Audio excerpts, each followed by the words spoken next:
This is the Big O Show. This is the Big O Show.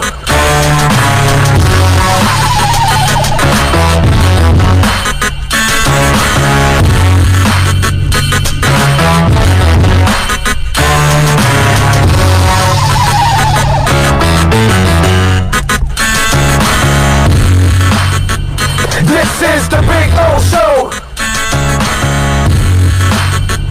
This is the Big O Show.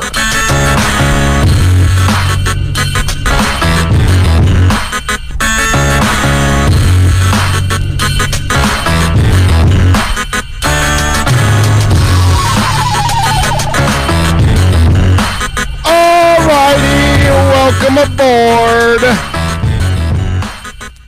We are ready to rock on a beautiful Monday. Hope you guys are doing well. We're off a little earlier today on the show, so we're starting a little earlier than 11. You know, that's the beauty sometimes when you're in charge. You get to kind of change the rules whenever you want. You know, it's one of those things. You always got to be alert and hooked on to our to our subscription here on YouTube, because then you'll get the notice. Hey, we are on live and broadcasting. So good morning to everybody out there. Hope you guys had a great and safe weekend, corona free, I would hope. I had my own experience personally in the weekend. I went to a concert. That was like, since this whole corona outbreak thing, I haven't really been to a lot of places that there's a lot of people out there, you know what I mean? And although I will say that club space was maybe 65, 70% full for Berlin on Saturday, which, by the way, Terry Nunn sounded phenomenal. We posted some of the videos there on our Twitter page at Big O Show. She was great, man, and went into the crowd twice. She mentioned Corona, too. She's like, hey, we survived Corona, which I don't know if you should say that yet, because Corona's still going on, right? It's still out there, right? So one of those deals. But anyway, just be safe and be clean, and use your hand sanitizer, clean your hands, all that good stuff. Do all the responsible things, and you'll be all right. Although the cancellations are going through the roof now. They just canceled a sporting event. They canceled a tennis tournament, but they're also canceling a ton of events all over the world. It's happened. The 2020 Olympic torch lighting ceremony in ancient Olympia will be the first in more than 35 years to be held without spectators, after organizers introduced tighter measures to protect against the coronavirus. The World Athletics Indoor Championship, scheduled for Nanjing, March 13th through the 15th, postponed until next year. The Paris Marathon, postponed from April 5th to October 8th. Barcelona Marathon, scheduled March 15th, postponed until October 25th. The Marathon des Sables Ultra Marathon, scheduled to take place in Morocco, April 3rd through the 13th, postponed September 18th. Ice hockey, the Women's World Ice Hockey Championship, scheduled for Canada, March 31st through April 10th, been canceled. Soccer, Champions League clash between Paris Saint-Germain and Borussia Dortmund, March 11th, will take place in an empty stadium. Italy has ordered all major sporting events, including top-flight Serie A soccer games, to be played without fans for a month in a bid to curb Europe's worst outbreak of the virus. 10 Serie A matches have been postponed, as well as 2 Coppa Italia semifinals. Also, the president of the Italian Football Federation, Gabriele Gravina, has refused to rule out the suspension of Serie A soccer if a player tests positive for coronavirus. I mean, it just goes on and on. Swiss Soccer League put a hold until March 23rd after the clubs rejected the possibility of playing matches without spectators. All Romanian leagues will be played without fans. Bulgarian league matches in the next 2 rounds will be played without spectators. Asian Champions League match. I mean, I could just go on and on and on, from Formula One and everything. The Chinese Grand Prix in Shanghai, set for April 19th, has been postponed by the governing body FIA and Formula One. I just go on and on. The Bahrain Grand Prix, the second round of the season, will go ahead March 22nd without fans. It's crazy. It really is. Yeah. Now there are a couple schools of thoughts with all of this stuff because I was sitting there in the concert, right, and I'm looking around, and I seriously thought about going with a mask. I have a mask. I do have a mask. I got a mask just in case if it does get crazy. I will use the mask when I'm on a plane. That I will. I will use a mask for the rest of my life on a plane. It's the greatest idea. I should have been using masks way before in disgusting planes.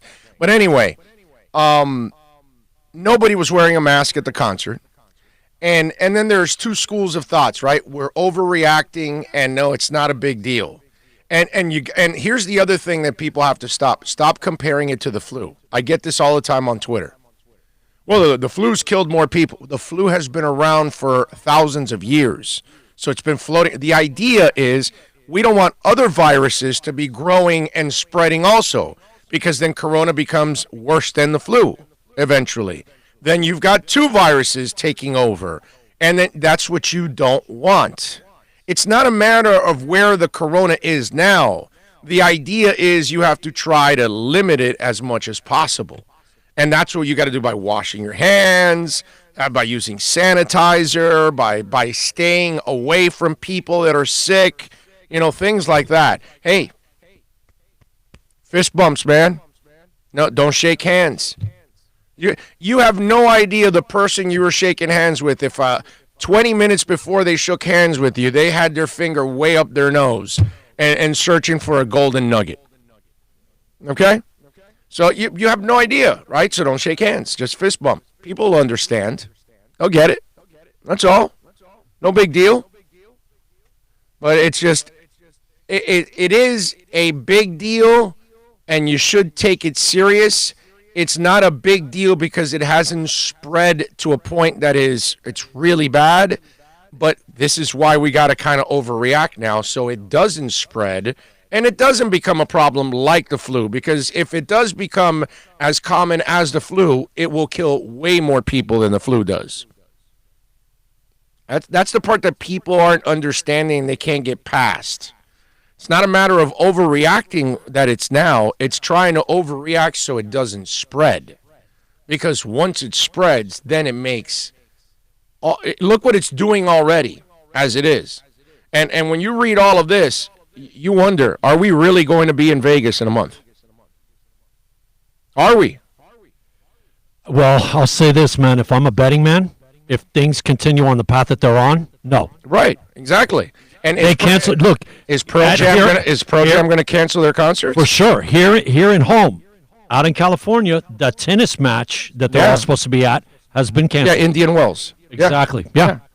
So it is affecting us here right now. The BNP you know what it is, Paribas Open at Indian Wells. You have to be responsible and not become part of the problem by spreading. Right. Just do your due diligence. Wash your hands. Do what? What? Do what? Due diligence. Okay, there we go. Okay, all right. Yeah, and just because look, like I said last week, can you imagine if you got it and you went to like your grandmother's or something like that, your aunt that's older, and they, how horrible you would feel. I got a heart condition, so I'm not really the person that wants to get the if you have a respiratory issue, having asthma, man, this would be a nightmare for me. Yeah, all right. So this is not something you want anyway.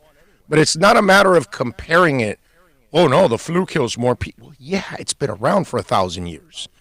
This one was dormant, and then it became something. So now we've got to get it back to being dormant again and where it doesn't affect us. That's kind of what it is. It's not an overreaction, and you shouldn't downplay it. It's both. I think both people are wrong. You can't go overreacting, going crazy. But you should overreact a little bit because you want to prevent it. And then the other side of it, forget about it. It's not a big deal. No. It is a big deal. You must pay attention to it. And you cannot be like, this is no bit. No, it's not going to affect me. No, look what's going on. It's going to get worse. So let's do our part in not spreading it. That's all. Well, that's Pretty the simple. thing. Everywhere it's gone, it's increased. It isn't like here it went and the numbers have subsided or stabilized. It's and just over. It's over 2.1 or 2 or something. On if you get it, that's the average that you'll affect. At least 2 point something people. The flu, I think it's 1 point something, like 1.3 or something. This one's worse. I think that's what I heard. Yeah. This is worse than the It's flu. more, yeah. It's more contagious than the flu. But again, that's why we're trying to, use the word overreact, but to kind of limit it so that way it doesn't spread to other places. Yeah, but this isn't like an overreaction like when there's a tropical storm and they got everybody running to Home Depot to get wood. But people are freaking, you're canceling events. Well, yeah, but that's kind of the idea, man.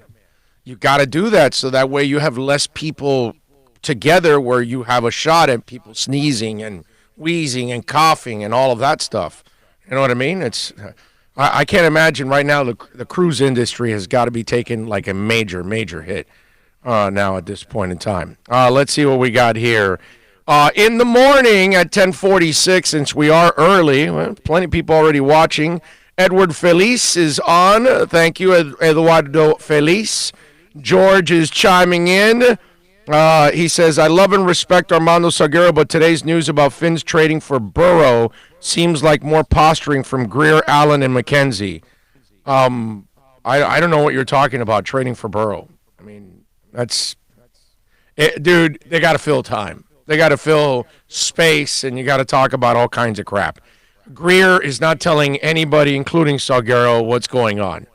So we got another 3 days before the franchise tags and free agency on the 15th and the 18th. Signing contract. So there's another 3 days of this probably. Well, that's free agency, but this is talking about trading up. Well, no, but you know what I mean. Like there's a new subject. You know what I mean? They got nothing right now. You know? So you got to create something. Yeah, I just to me none of this stuff. None of it flies. None of it ever happens. Just look at it. Just everybody talks about all kinds of stuff, and none of it ever really happens. Go Gator says, my professor just made a rule that no students can sit in the front row until the coronavirus is gone. Interesting. Mike Dominguez chiming in. Ian from Brooklyn chiming in. Let's see. And George says, why play into all the hype, folks? I don't think this is hype at all. I think it's real. It's a virus, dude. You just don't want it to spread and become a real problem. That's what we're trying to do. Montel Sutton chiming in. 72 Fins logo chiming in. Dominic Veluso is in. Joe Latufo says, good morning, and Bill, love you guys. You think NBA games without fans because of the coronavirus? That's interesting. LeBron James addressed that. He was they asked him about, playing without fans. We play games without the fans? Yeah. No, it's impossible. I ain't playing. I ain't got the fans in the crowd. That's what I play for. I play for my teammates. I play for the fans. That's what it's all about. So if I show up to an arena and ain't no fans in there, I ain't playing. So they can do what they want to do. And they can all do it because they could just say load management. I got tweaked here. I gotta take a night off, and they can start taking nights off if they want. So LeBron could do that if he wanted to. You know what I mean? Now, here's the only thing that I would say to LeBron about taking those kind of days off.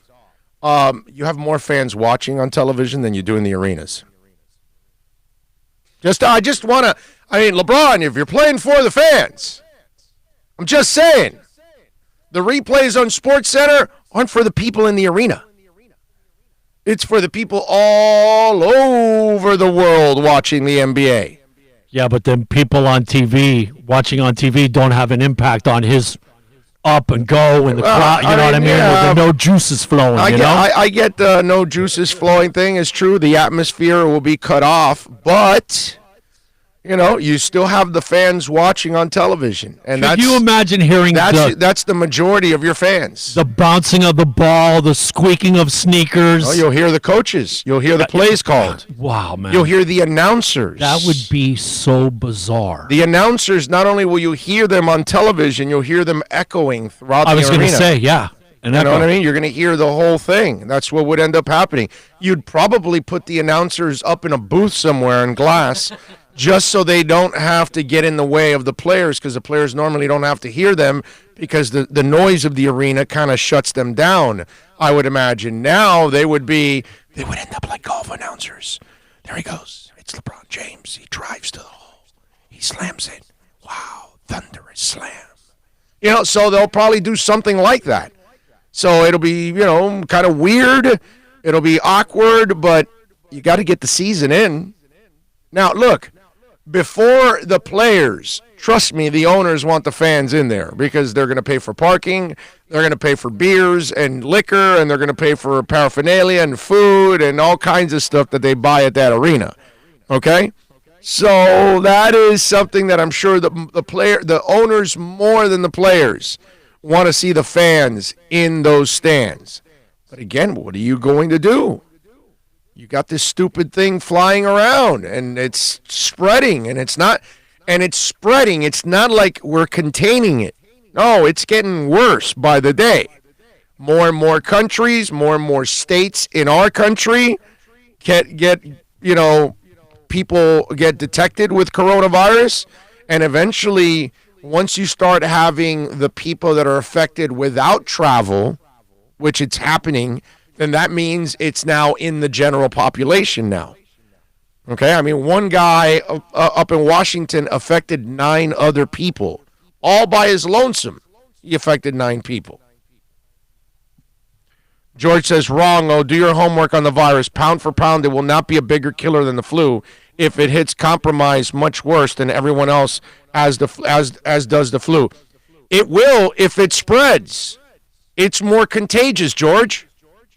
Dude, it's more contagious. Do the math. If it becomes as common as the flu, it will be worse than the flu. It will kill more than the flu. Right now, it's nothing compared to the flu because the flu's been around, again, for 1,000 years. That's the difference. You're not paying attention to what I'm saying, George. If we allow this thing to grow, it'll get way worse than the flu. So that's the idea. That's why the overreaction is the right thing to do. Because you're going to be protecting a lot of people, including the elderly. I mean, what is it in Washington now? Now they think it's 3 nursing homes that have been affected by it, and that one nursing home is claimed 12. I mean, that's terrible, dude. So yeah, this thing can get worse. It's not now. Hopefully it doesn't get worse. I'm with you there. But we can't say that it's not going to get worse. It easily could get worse. That's why the overreaction is a good thing. For something like this, you want to overreact. You definitely want to make sure that you could try to get the word out and by overreacting, you will get the attention of more people. And maybe more people will act and protect themselves by overreacting. I don't think they've come out with enough information regarding how long it lays dormant in your, how long are you contagious? Like, if you touch something, how long does it, live on that surface, It depends on I've already seen that. And it all depends on the surface. If it's a dry surface, it won't live. Just like any other virus, it needs certain temperatures, certain humidity. Moisture, water. Yeah, all that kind of stuff. It's going to be able to live. Like they were talking about products from Japan. If you're getting something dry, it's not, doesn't matter. Dry goods. It's not going to help. There's no condensation. Yeah, exactly. It's something that might be moist is something that you may have to worry about because it could still be living in there. But yeah, there's info like that. It's just you have to take the time to kind of research a little bit, and you'll find out. But in normal TV, they don't have the time to sit there and explain all the little nuances of it. But there have been, I've seen certain reports on it, and I've read a couple of things on it. So yes, there is that info is there. All that info is there. You just need to go find it. You need to go work it. A little bit. You can't just. That's the problem. That everybody expects it to come to you. Everything as it is. Let's see. What else do we have here? Dominic says this dude is paranoid as hell. Per year, the flu kills more people now over 1,000 years. Of course, because it's been around forever. Man, you guys don't listen, bro. You guys actually don't pay attention at all. Good morning, wasn't there an NFL game only players played in a stadium without fans? I think it was a Buffalo game. I think you're right. I think there was one of those one time. I forgot what it was, but yeah, I remember that. I think you're right. I think there was a game once. They also had that game without an announcer either, too, years ago. Wasn't that because of the weather, like the snow situation? I forgot what it was. It might have been. And I could even remember them saying something too about dangerous the budget in the state, no salt, and the roads are blah, and forget it. I forgot exactly. I think that's what coincided with that whole situation. Yeah. Their budget, the salt, they couldn't get salt the roads, so unsafe, don't go. Yep. George says, I guess our Incredible Finns draft day is on borrowed time then. Yeah, I would think so. I'm preparing myself pretty much that I'm not going to be there. You know what I mean? I'm just kind of resigned to that fact. Like, it's going to happen. They're going to cancel it. You know what I mean? And I got to tell you something. Out of all places, that's the worst event out of all of them. Because people are coming from all over the world to go to Vegas. Not just for our draft, okay? It's just Vegas. And that, to me, that alone in itself is disturbing as it is. Okay? Coupled with an increase of 300 to 400,000 people for the draft and people from all over the... Man, can you imagine if it spread there? Yeah. Like it would just... It'd be like stepping on an ant pile. It'd just go all over the place. Right. So, I don't know. Anyway, so that's I'm kind of expecting that. So we'll see. I mean, listen, I hope I'm wrong. I hope we're able to contain this thing as soon as possible and it stops because what we need is for the numbers to decrease. You know what I mean? Like, okay, no more coronavirus is detected. No more boom, boom, boom, that kind of stuff, and then we see that it's contained. But unless we keep seeing these numbers, if we keep seeing these numbers increase, and of course there's going to be all kinds of changes to our lifestyle. It's the only way to do it. How long do you think they're going to go before they would cancel? Do you think they'd get into the 3 weeks out, like the beginning of April? I don't know. So not, because they're not going to want to cancel it. They really don't. I know that. They're going to hold off as long. The Olympics. The Olympics are like, no, we're going off full board. Everybody else canceling, but we're going to do it right in Asia. Let's go. What the hell they're thinking with that, man? Yeah. Joe says, good Heat game last night and on the road. You're right about that, George. That was a solid win. One you had to have. I mean, against Washington, you should beat them, even though you got your asses kicked by them once this year when they shot lights out. Well, let's get into that in just a minute. Let me tell you about Pallet Rack City. We love talking about Eddie Pereira and all the great people at Pallet Rack City. Listen, you got a warehouse, you want to straighten it out, you call Eddie Pereira and all the great people at Pallet Rack City. 305-887-9212. They sell pallet jacks, hand trucks, dock boards, most packaging supplies, folks. They specialize in knockdowns and installation of your warehouse equipment. So if you're moving, call Pallet Rack City. If you're moving in, call Pallet Rack City. If you want to organize, call Pallet Rack City. If you want to work more efficiently, call Pallet Rack City. 305-887-9212. You love a great rack. So do I. You want to organize it? You want it to look good? Call Pallet Rack City.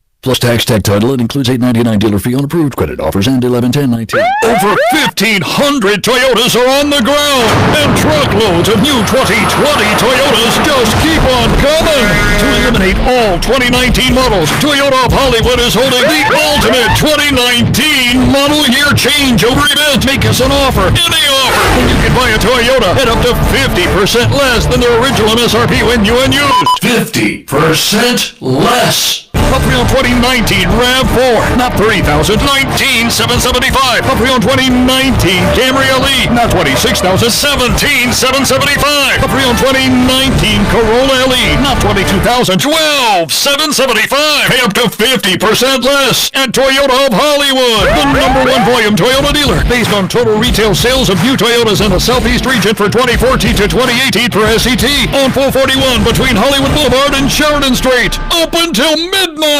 Are you tired of watching the same old travel videos on the internet? Well, then check out MikeNoGoZones.com, a travel documentary that's breaking barriers. I go to the places that the media tells you to fear, where no one else dares to go. Baltimore, Opelika, South Side of Chicago, and more. Go to MikeNoGoZones.com. No one expects to get into a crash, but I expect you to go to accidentlawfirm.com if you do. Make sure when hiring a driver you go through a rideshare app so that you can be covered by the insurance, which can be up to $1 million whether you're a passenger or driver. In other words, don't try to save a few bucks by paying cash instead of going through the app. I'm attorney Bobby Nunez from Nunez Law in Miami, and we're here to help you through the process. Go to accidentlawfirm.com for a free consultation from me, Bobby Nunez. That's accidentlawfirm.com. America's safest and best-selling compact luxury SUV is at Acura of Pembroke Pines, and this is how we do it. RDX, $339 a month at Acura of Pembroke Pines, the #1 volume Acura dealer. The world's biggest band is coming twice. Metallica. Running the Welcome to Rockville Music Festival. 2 different nights, 2 different sets. The weekend of May 8th through the 10th. Go to WelcomeToRockvilleFestival.com for all information. Get your tickets on sale right now. The one, the only Metallica. Go to WelcomeToRockvilleFestival.com.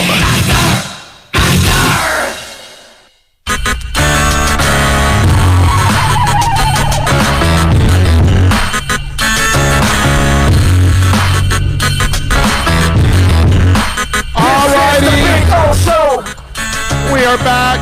We take you for a few hours here. We got Mark Jarvis is going to join us at 1 o'clock from NFL Draft. He's an NFL draft analyst from What's On Draft NFL, and we'll talk all things draft with him at 1 o'clock. Kobe Price, writer for the South Florida Sun Sentinel, Inter Miami writer, will join us at 1:30. We will have Kobe Price. So we'll talk all things football with him. We'll talk about the Inter Miami loss this weekend, which, well, I mean, that was a funky game in itself. We do want to remind you that the show is proudly brought to you by Toyota of Hollywood, folks. They're open till midnight every single night. They've got over 400,000 square feet, state-of-the-art facility. They've got all kinds of great programs going on. Listen, when you've got over 1,500 cars and trucks in stock, that allows you to actually drive in there and get the car you want, the color you want, the model you want, the style you want. So get on down to 1841 North State Road 7 in Hollywood, just a couple blocks south of that big, beautiful guitar. Go tell Steve Ostrov and all the great people out there that, of course, we told you to get on out there to Toyota of Hollywood. So good stuff. We just added Andy Behrens at 12:30 to the show. Okay, so Andy Behrens will be joining us at 12:30. So we'll talk all things fantasy basketball with him as we head into the playoffs, which is a beautiful thing. What else do we have here? Oh, did you see the fools buying all the TP in Costco? What the hell? What are they going to do with all that crap with the Corona out? What, like toilet paper? Is that what TP means? Because that's all. I saw Bill Maher over the weekend, and supposedly there was a run on toilet paper. Like, why? What does the coronavirus do for toilet paper? No, I guess it's just stuff you got to go to the store, and like you stock up, and you don't have to go to the store now. Yeah. Peter's asking me, why would you start at 10:30? Start at the same time, dude. Peter, because I'm in charge, bro. Because I do lo que me sale de los cojones. Do you understand that, right? You understand that, right? I don't have a boss anymore. I am the boss. So, you got to stay by your YouTube, bro. If you want to join us early, then you'll see it. But there's going to be days I'm going to start later, and there's going to be days I'm going to start earlier, and there's going to be days that I start right at 11 o'clock. But I will start whenever I want to start. That's the beauty. Listen, most of our listeners are on podcasting. They're not live, actually. So, I love all of you out there watching us live, which we want to grow this audience more. But the reality, even when I was doing radio, people aren't listening to even radio live anymore. They listen to you on the podcast more than anything else. So that's really kind of what it is. Mostly, it's that everybody goes on demand. It's not really a lot of people. Peter, a lot of people are working at this time. You know what I'm saying? So they don't get to listen to me. Most people aren't listening to. It's like the whole LeBron thing. Well, if there are no fans in the stands, I'm not playing. Well, dude, the fans are on TV. And most of your fans are on TV. They're not at your arena or stadium. You might see 70,000, but there's another 7 million watching on television. It might be a little different there. You know what I'm saying? So, yeah, I did not see the fools at Costco buying a whole bunch of toilet paper. Let's see. Well, according to Pete, Big O is buying up all the toilet paper because when Big O takes a break, he takes a dump. That's true, yeah. You guys do have me taking a dump every time. Today, right now, when I was taking a break, I was still here. But really, my spirit was taking a dump. And then it, flew back, and then we started the segment and started, the second half hour of the show. John says, people are idiots with this coronavirus.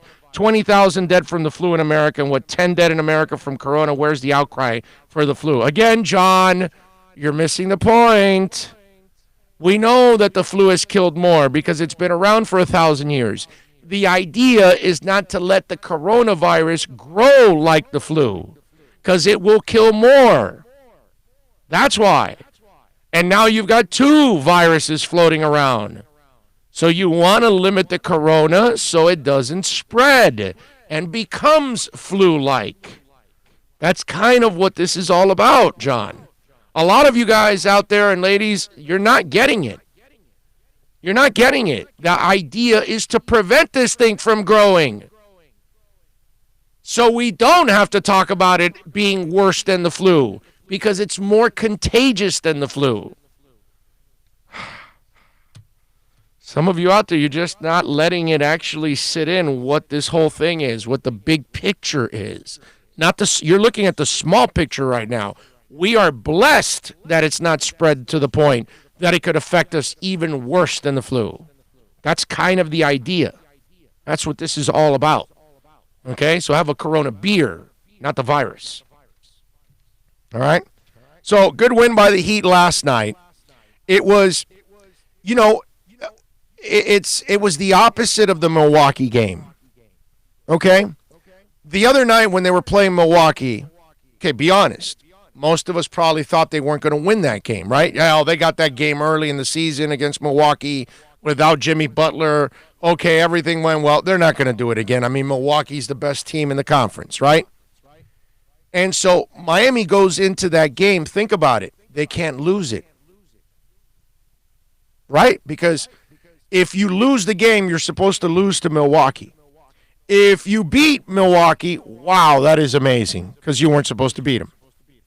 So you weren't going to get killed if you lost, and you were going to only get praised if you won, correct? Because you can't say, oh, man, I'm pissed. The Heat lost to Milwaukee. No, you can't be pissed. You can be disappointed if you won a little bit, but can't be pissed because they're supposed to lose to Milwaukee.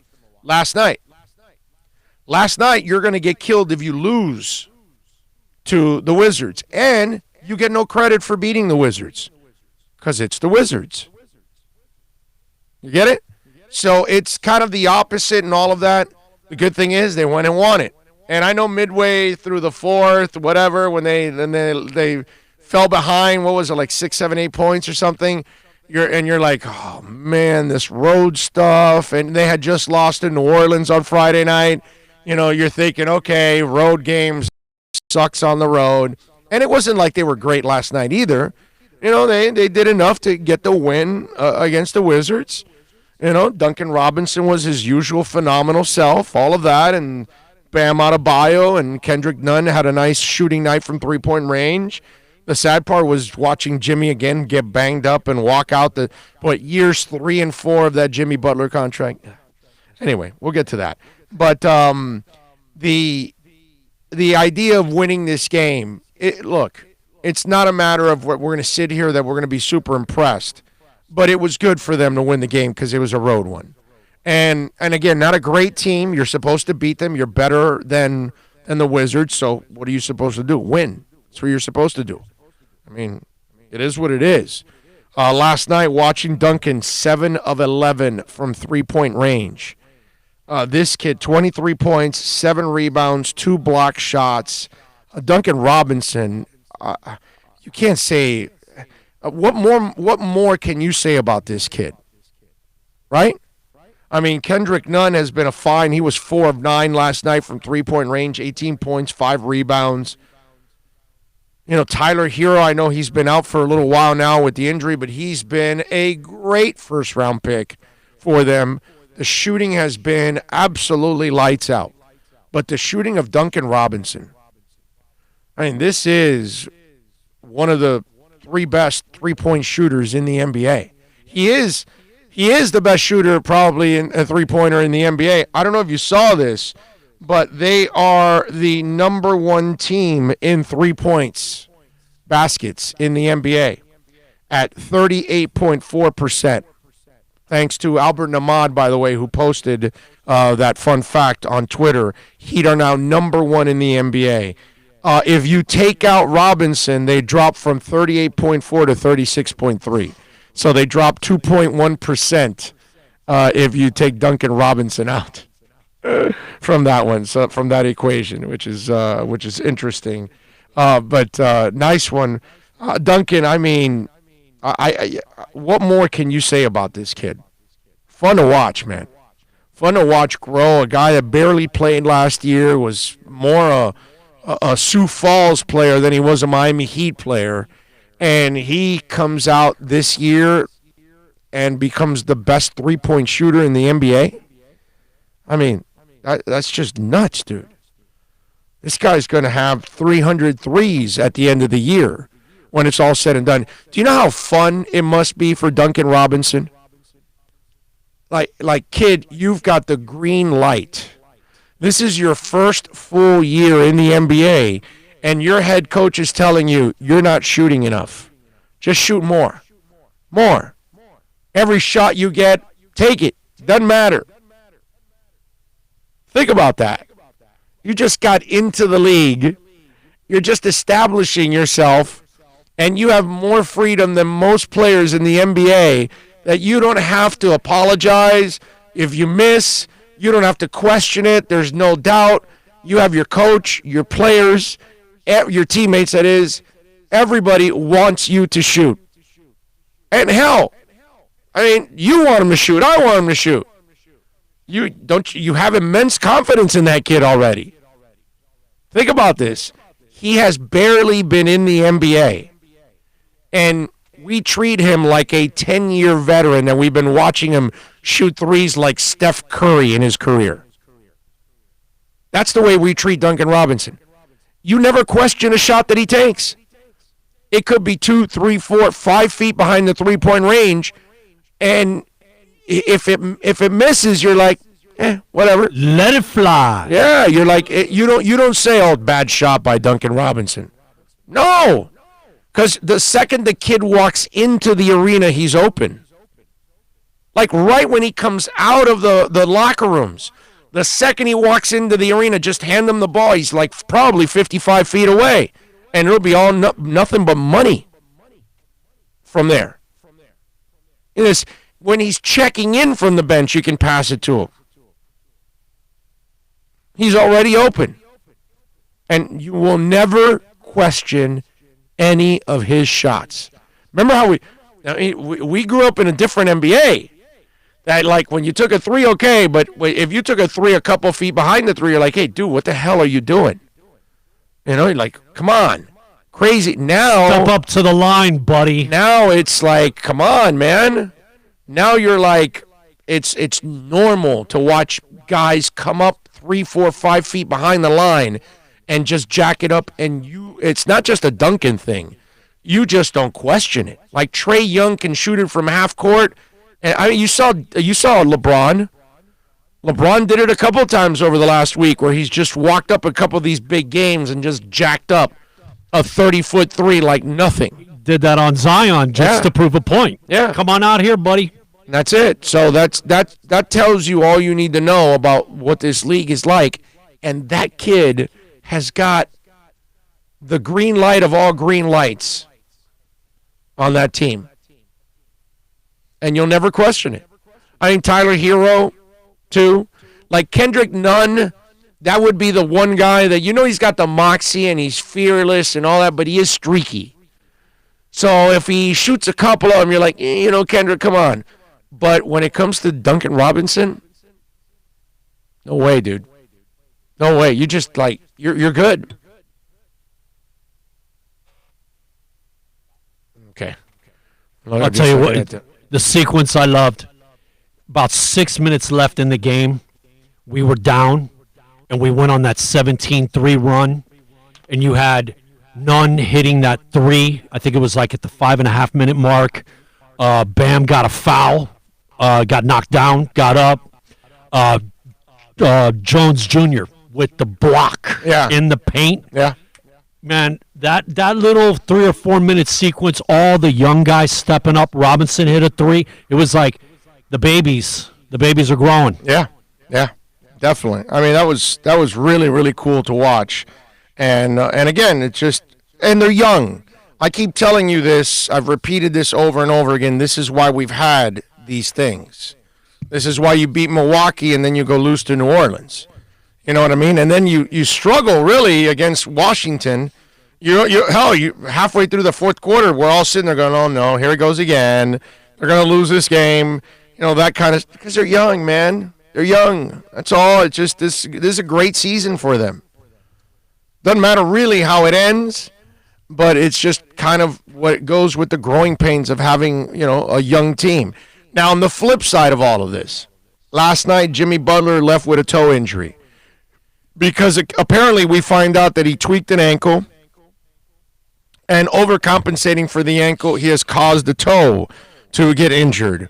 And I keep saying this over and over and over and over again, and as time goes on, it convinces me more and more and more. This is one tough hombre. I know that. And I love the way he has played this year for the Heat. He really has been a total leader for the Miami Heat. But that contract is going to be a terrible contract in years 3 and 4. That body of his, and again, don't start looking at games missed, because he's also left a few games too this year like he did last night. And he's gotten banged up several times. And that body, that's a body that needs, that he doesn't need any more workouts at 4 a.m. Put it that way. That's a body that might need to be taken care of with load management and those kind of things and rest, because if you continue at this pace, and I know he wants to try to come back, and it's like, no, dude, don't rush him. It's like, oh, we're going to try to get him back on Wednesday, and it's no. Rest him, man. If it takes a game, if it takes 3, if it takes 5, if it takes 7, let him get healthy. Let him get some rest. I get it. You need him out on the court. You got a couple decent games here coming up that are easy. You should be able to win them.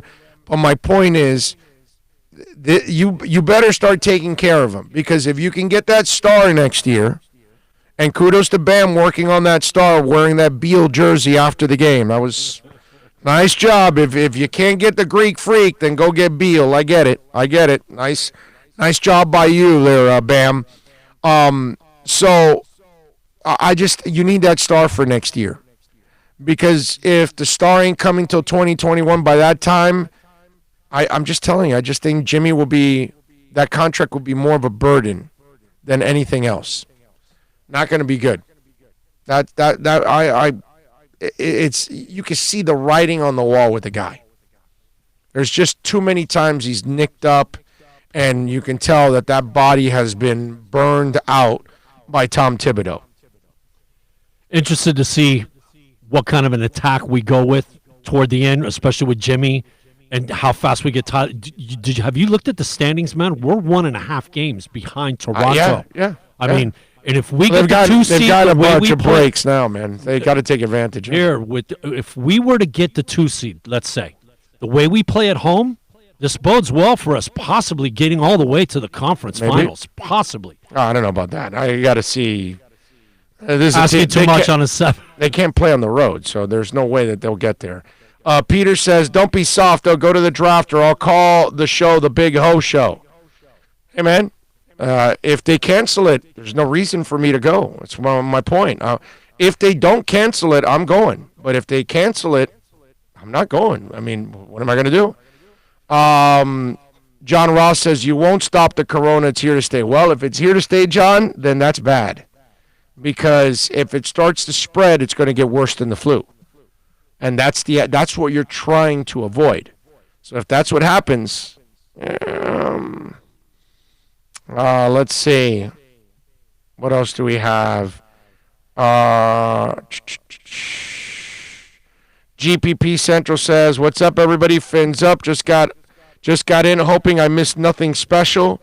No, there's nothing ever special going on in this show. I see your point, on the virus. It's more contagious than the flu, so more people will get in contact. In return, the mortality rate will be higher with it than the flu because more people will be infected. Exactly. And that's what we're trying to avoid now. That's why it is actually better to overreact at this point. It is better for you to have your Purell. It is better for you to wash your hands as much as possible, more than you normally would. It's better for you not to shake hands right now at this point in time. It's better for you that if you are sick, try to stay away from people. You know, that kind of stuff. I've been very fortunate throughout my radio career. I've done a lot of work out of my house. Hell, for an 8-year stretch, I did 4 years at 640 and 4 years at QAM at my house. And trust me, it's great when I'm the only one breathing on the mic. Like, I'm the only one that breathes on this mic every day. Okay? Nobody else.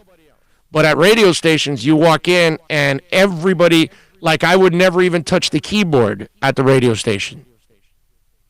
Never. I have my own computers. Anybody that has ever seen me out on the road and you see me with all my laptops or my iPads and all that, I set up the same way in the studios when I was at QAM or 640 or anywhere else. I don't touch all the other crap that everybody else is touching because that's how the colds were spread at QAM constantly.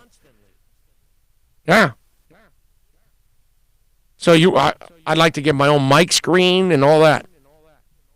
Because this mic screen, one person spits on it for 4 hours. Then the next person spits on it for 4 hours and breathes. And then you're spitting and breathing everything that's in that mic. It's pretty gross, huh? Pretty disgusting. The mics at QAM were rusted. Okay? That's how disgusting they were. They were rusted. Because they didn't fix them. They didn't clean them. They didn't do anything. So then what do you expect? People to get sick left and right.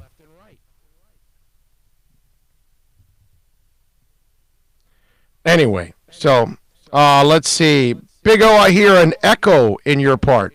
Really? Let's see. Disgusting they were. They were rusted. Because they didn't fix them. They didn't clean them. They didn't do anything. Yeah, there is a little bit of an echo in the back. I will tell Bill about the echo effect there and see if he can fix it. Let's see what else. R.I.P. Jose Fernandez, love that picture, bro. Oh, this is actually not a picture. This is the bobblehead box. The bobblehead's in there, too. It's the whole thing. I never took it out.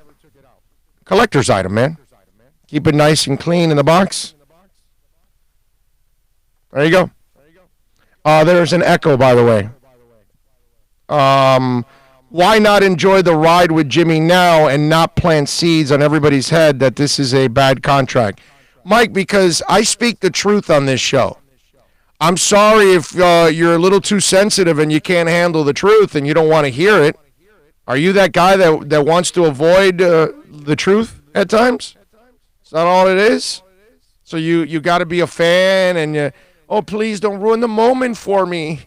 I'm not having fun. Come on, man. Come on, Mike. Let's go. Big O, why is the Spider-Man behind you holding his cack? Well, it's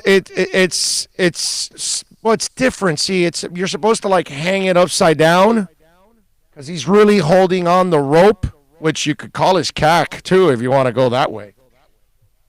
Oh, you see?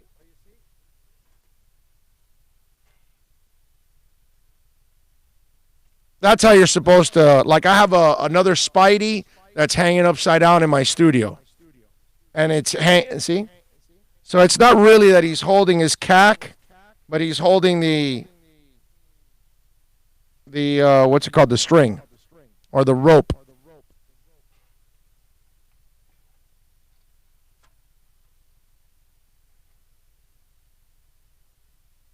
There you go.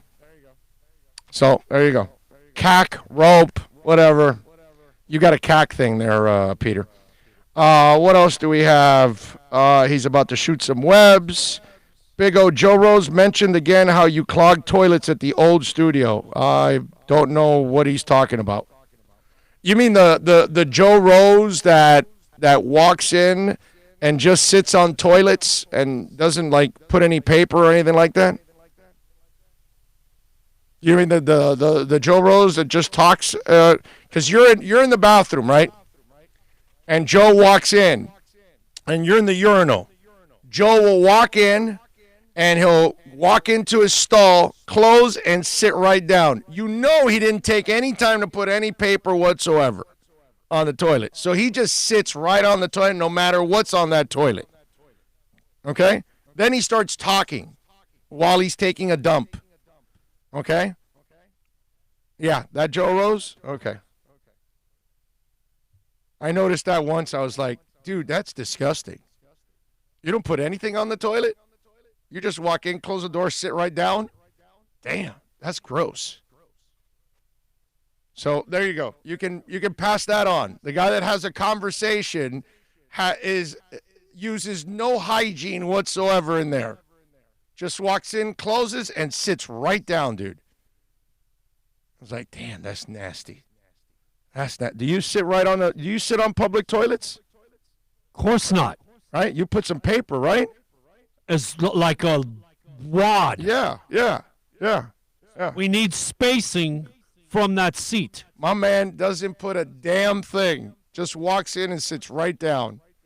I was like, damn, that's gross, bro. You know, guys they miss. Plus, you pee, it bounces out of the water and onto the seat and all that. I mean, give me a break. It's gross, dude. I still remember that. He does like to have conversations in there, too. That's the other thing that he does. Yeah.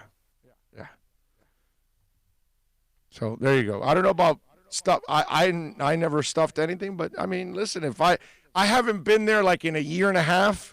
So if I'm going to be blamed for something now, then, whatever, bro. That's fine. I mean, I haven't been to that place in a year and a half, thank the Lord. But go ahead. Knock yourself out.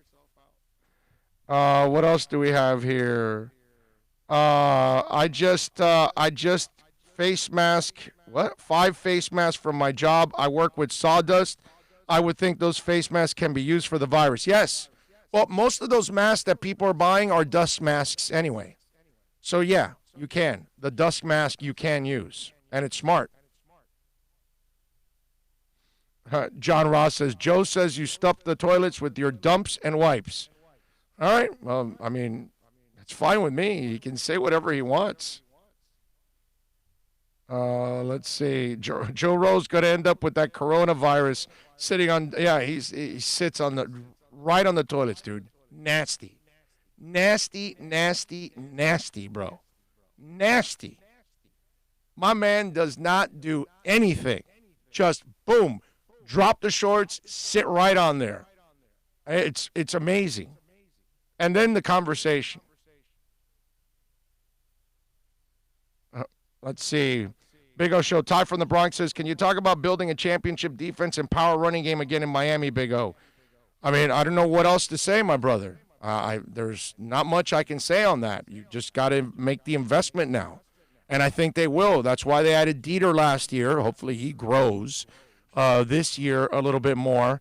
And I'm sure this year they're going to draft a tackle or two. They know that they've got to get a line. They've got to get a D-line. They've got to get a running game going. They know they've got a lot of things to fix on this team. That's why they brought it all the way down and they stripped this thing to a point that, they knew that they would have to rebuild it up again. All right, let's take a quick break here. Before we do, let me tell you, at Craig's Inn, Acura of Pembroke Pines, folks, they got some great deals going on right now, man. 2020 models, the ILX is $209, the TLX is $249, the RDX $339, the MDX $349, only $29.99 do it signing, plus tax tag and registration, folks. Hey, listen, man. Get on down there, experience it for yourself. I've done it many times over, bought lease vehicles there. My wife, my daughter drive RDXs. We would never tell you to buy or lease a vehicle where we wouldn't do it ourselves. So get on down, experience it for yourself at 15601 Pines Boulevard, just off of I-75 in Pines. Finest dealership in the business, baby. It is Craig's Inns, Acura of Pembroke Pines. No one expects to get into a crash, but I expect you to go to accidentlawfirm.com if you do. Make sure when hiring a driver you go through a rideshare app so that you can be covered by the insurance, which can be up to $1 million whether you're a passenger or a driver. In other words, don't try to save a few bucks by paying cash instead of going through the app. I'm attorney Bobby Nunez from Nunez Law in Miami, and we're here to help you through the process. Go to accidentlawfirm.com for a free consultation from me, Bobby Nunez. That's accidentlawfirm.com. Are you tired of watching the same old travel videos on the internet? Well, then check out MikeNoGoZones.com, a travel documentary that's breaking barriers. I go to the places that the media tells you to fear, where no one else dares to go. Baltimore, Opelika, South Side of Chicago, and more. Go to MikeNoGoZones.com. Plus tax tag title. It includes $8.99 dealer fee on approved credit. Offers end 11/10/19. Over 1,500 Toyotas are on the ground, and truckloads of new 2020 Toyotas just keep on coming. To eliminate all 2019 models, Toyota of Hollywood is holding the ultimate 2019 model year changeover event. Make us an offer, any offer, and you can buy a Toyota at up to 50% less than their original MSRP when you unused. 50% less. A pre-owned 2019 RAV4, not $30,000, $19,775. A pre-owned 2019 Camry LE, not $26,000, $17,775. A pre-owned 2019 Corolla LE, not $22,000, $12,775. Pay up to 50% less at Toyota of Hollywood, the #1 volume Toyota dealer, based on total retail sales of new Toyotas in the Southeast region for 2014 to 2018 per SCT on 441 between Hollywood Boulevard and Sheridan Street. Open till midnight. The world's biggest band is coming twice. Metallica. Running the Welcome to Rockville Music Festival.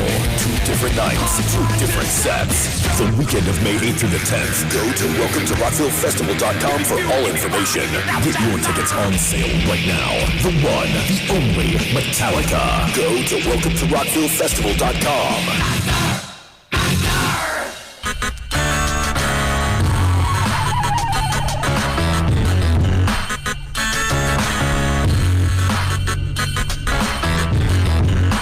This is the Big O Show.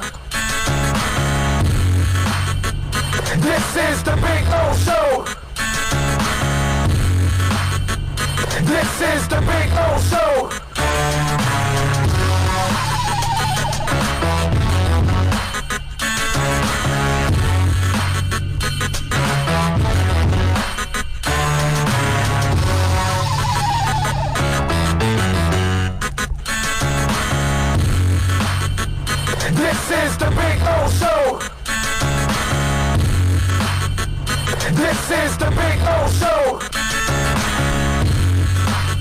welcome back.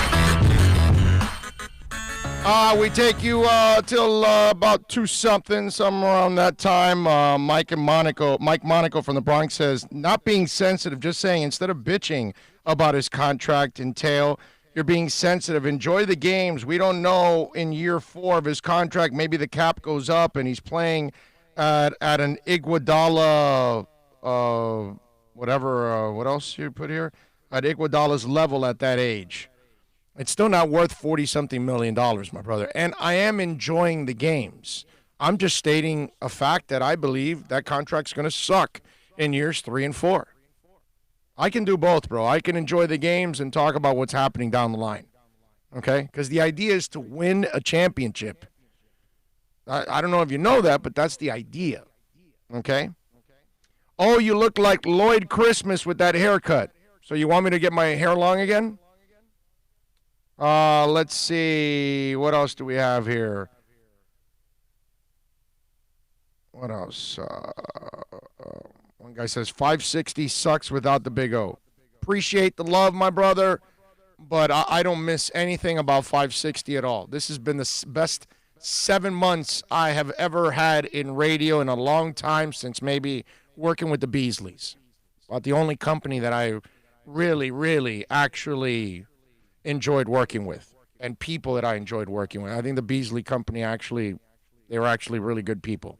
But I don't miss it at all, man. I forgot more about radio than all the idiots in Intercom's Miami building combined. Okay? I forgot more about radio. I can't work with people like that. So unless it's like I won't ever work at terrestrial radio again. Unless maybe a rock station. That maybe I would like to do something like that. That would be cool. That would be fun for me. Wouldn't even be work. I could do that kind of stuff blindfolded. But outside of that, man, if I can do this instead, I do my stuff on the side at Sirius, and I've got another project that I've taken upon that it starts this week, actually. So it's another thing. You'll be hearing more about it now as it becomes public. But, so I've got a lot of things going on right now at this point. Last thing I want to do is be involved in terrestrial radio, man. I am really fortunate that we've got, the kind of support from all of you out there that we can do this on a daily basis. This is a blessing in disguise. I can start at whatever time I want, end whenever I want. We got great sponsors, right? You guys are responding, which I appreciate you all. Please, you got to support our sponsors, man, okay? So if you need CBD products, go see VSS West Pines. You're looking for an Acura, go to Craig's Inn. You're looking for a Toyota of Hollywood. Use our name, Pallet Rack City, okay? No-go zones. Go see my guy Mike on YouTube. Follow him. Subscribe to Mike No-Go Zones. You got to see his series. We're going to have him on Friday. He went to Syria, dude. And the things he has in that video will freak you out about Syria. First of all, you would never go to Syria, right? After that video, you're like, hey, it's not that bad. So just check it out. Anyway, so any of our sponsors, man, okay, please support our sponsors, because that's what's going to keep us doing this and doing it the way you guys like, with, any kind of opinion that we feel like sharing with all of you out there. Panthers back in action tonight. They take on the Blues. Nice job on Saturday, beating Montreal and, of course, retiring Luongo's number. That was a really nice thing. Inter Miami. Let's get into a little Inter Miami talk here. As Inter lost to DC United 2-1 in a game that, man, I got to tell you, it was looking really good, wasn't it? I mean, that was a fun game on Saturday up until that red card. When Torres gets that red card, when Ramon Torres gets, which, by the way, now eliminates him for the home game this week. So the home opener, which is sold out, and I believe now season tickets for Inter Miami are sold out for the year. Okay? Pretty awesome. But Torres gets that red card, and look, it's one of those subjective things. He deserved a penalty there for that. Whether you want it yellow or red, you kind of put yourself in that position. That's the part that sucked. But that changed it all, because from the red card, you've got the handball taking away Lewis Morgan's goal, which was 2-0 Miami at that point. So you're pulling the goal off, right? Then you've got the penalty in the box, which gives them the penalty shot. So many things just went awry after that. And it was a shame because they were the better team up until that point. It looked like they were going to dominate that game. Okay? And Torres was having a great game like he did the week before. And now you lose Torres for this coming week's game and the home game. Man, it sucks. I got to tell you. The Victor Ulloa foul in the box. Again, you get the leg that high. And there might have been, not might have been. There was a little bit of an acting job there, too, at the same time. But you put yourself in that position. It's what I was telling Bill. It's like the DB that interferes and doesn't look back for the football. And it's like, okay, you're going to set yourself up for a penalty. And that's kind of the same thing with that kick high up. Receiver puts on the brakes and you run right into him, never look back. That's it. So Saturday now, when you go up against the Galaxy, now you're not going to have Torres. And I don't know Robbie Robinson, too, where he's at. Is it the knee? Is it the ankle? I don't know. I hope he's all right. I hope he's able to recover.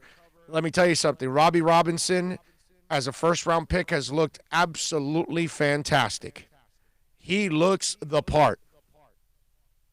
Okay? He already looks like they made the right pick with that kid. And if you were listening to if you're watching the game, and hopefully you listen on SAP, and you got Chris Whittingham's call. Whittingham was kind of breaking down all the injuries that Robbie had leading up to getting into the MLS and being drafted by Miami, and so he was recovering from all of this, and then to have that happen and it was all freakish too. This isn't like one of those things like, oh, you're injury prone. No, the guy fell on your leg. And he had a lackadaisical way of. Go back and watch the review, the replay of that thing. The way he kind of falls on his leg, and he kind of like, oh, I'll just lie here for a second, and then like casually get up. Like there was no awareness that you're on the back of a man's leg, that you could be injuring him. And in fact, you did. It doesn't look like it's the extreme injury, but damn, the kid wasn't having a lot of fun writhing in pain. That's for damn sure. I'm just saying, that game changed completely from that red card on. Wow. I mean, that 51 minute mark to like 61 minutes, that 10, 11 minutes of the game, man, it was really frustrating. Because they were dominating. Yeah. It was 2-0 domination. 2-0 domination. And Torres screwed up, dude. He screwed up with the handball. He let his emotions get the best of him, trying to play defense and trying to be a smartass and trying to tap the ball and keep it away with the hand, and he shouldn't have. And then he put himself in that position, and then you put the game in the ref's hands, and he could have given him just a yellow card, but he went all the way to the red, and this is where you put yourself in that spot. And that sucked. That sucked big time, but wow. I mean, for that game to change the way it changed, from absolute domination by Miami to them, completely losing that game, that hurt, man. Let me ask you a question. Because we're the new guys on the block. We played two established teams. DC's been there for a while. LA, obviously, probably from the beginning, right? 25 years, 20-something years? Oh, yeah, no, yeah. Okay. And for, the new guys on the block, you got to go through some growing pain, kind of because that red card, when they sent the guy off, I'm like, man, and then the penalty in the box, and then it was like, wow. This, in 10 minutes, you took the game away from us. This is amazing. Yeah.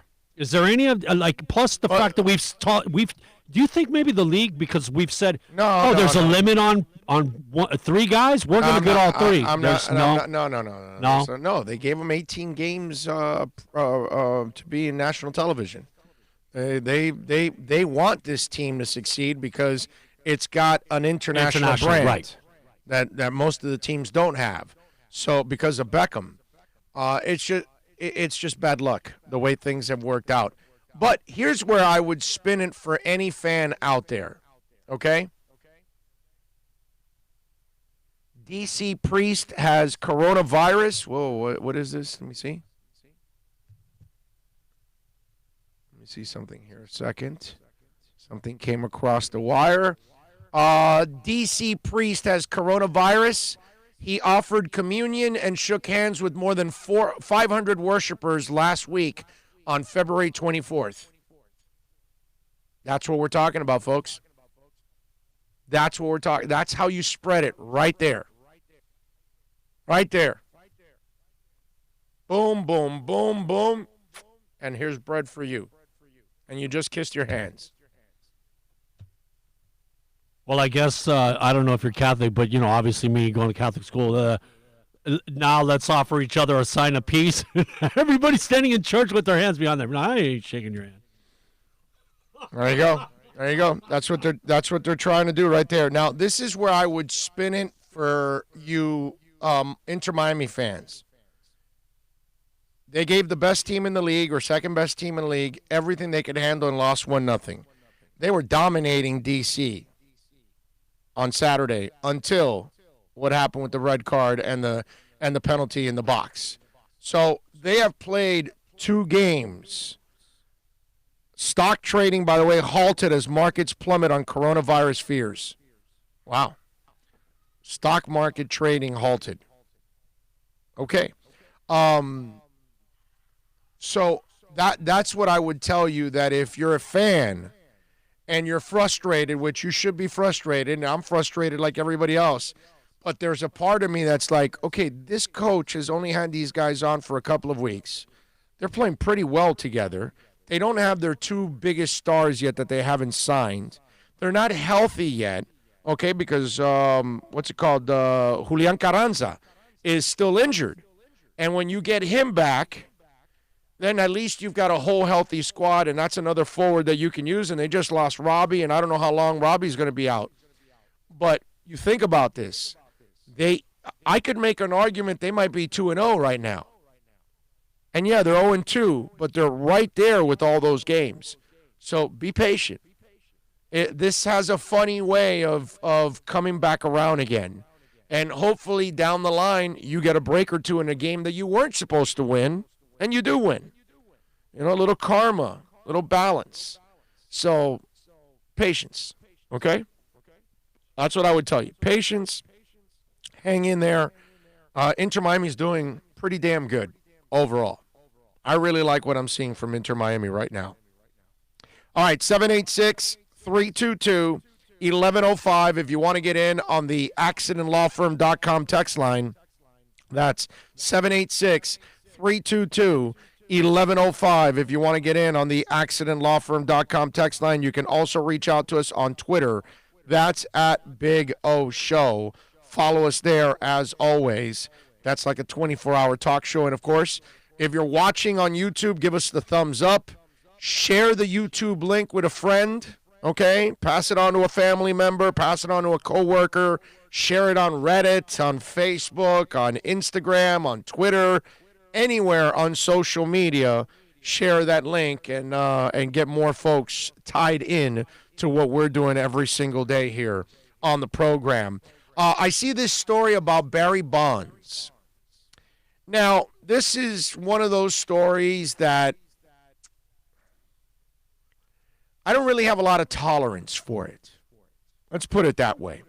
Barry Bonds is something of a forgotten man despite his on-field accomplishments these days, and it bothers him. Bonds is working as a special instructor at San Francisco Giants camp this spring and admitted that he feels like baseball has given him a death sentence in light of his suspected PED usage. Suspected, huh? I feel like a ghost, Bonds told Andrew Baggerly of The Athletic. A ghost in a big empty house just rattling around. A death sentence, that's what they've given me. My heart, it's broken, really broken. Barry said his issue is less to do with not being elected into the Hall of Fame, but being made a pariah by every team but the Giants. There's been little recognition of Bonds even outside of the Hall of Fame consideration from the sport itself. If they don't want me, just say you don't want me and be done with it, Bonds says. Just be done with it. But see, here's my problem with Barry Bonds, okay? My brother, when your head was growing 8 sizes and you were hitting baseballs like they were grapefruits and they looked like softballs to you, and you were hitting 50, 60, and 70 home runs, and you were hitting bombs and tons of home runs at ages that you're not supposed to, you enjoyed all of it. You were sucking it all in. You were standing there with that sweet-ass swing of yours, because Barry Bonds has one of the sweetest swings in the history of the game, okay? And the thing that I think pisses me off more than any more you're ever going to be pissed off, Barry, is you didn't need the PEDs, bro. You were a Hall of Famer without it. Now, you weren't a slugger. And I get it, chicks dig the long ball, and you saw the Sosa McGuire, all that stuff. So you said, no, I want a piece of that. So your ego, you had to go do the clear or the cream or whatever you want to call it, right? Flaxseed oil. That's what he called it back then. Anyway, so whatever it is, now you feel like a pariah. Now you feel like a ghost. Like baseball doesn't want you. Oh, guess what? That's right. Baseball doesn't want you. But, dude, you brought it on yourself. You knew whatever you were doing was wrong. You knew whatever you were doing was illegal. You knew that what you were doing gave you an advantage, because you went from 25 and 30 and 34 home runs to 45, 55, and 70 home runs.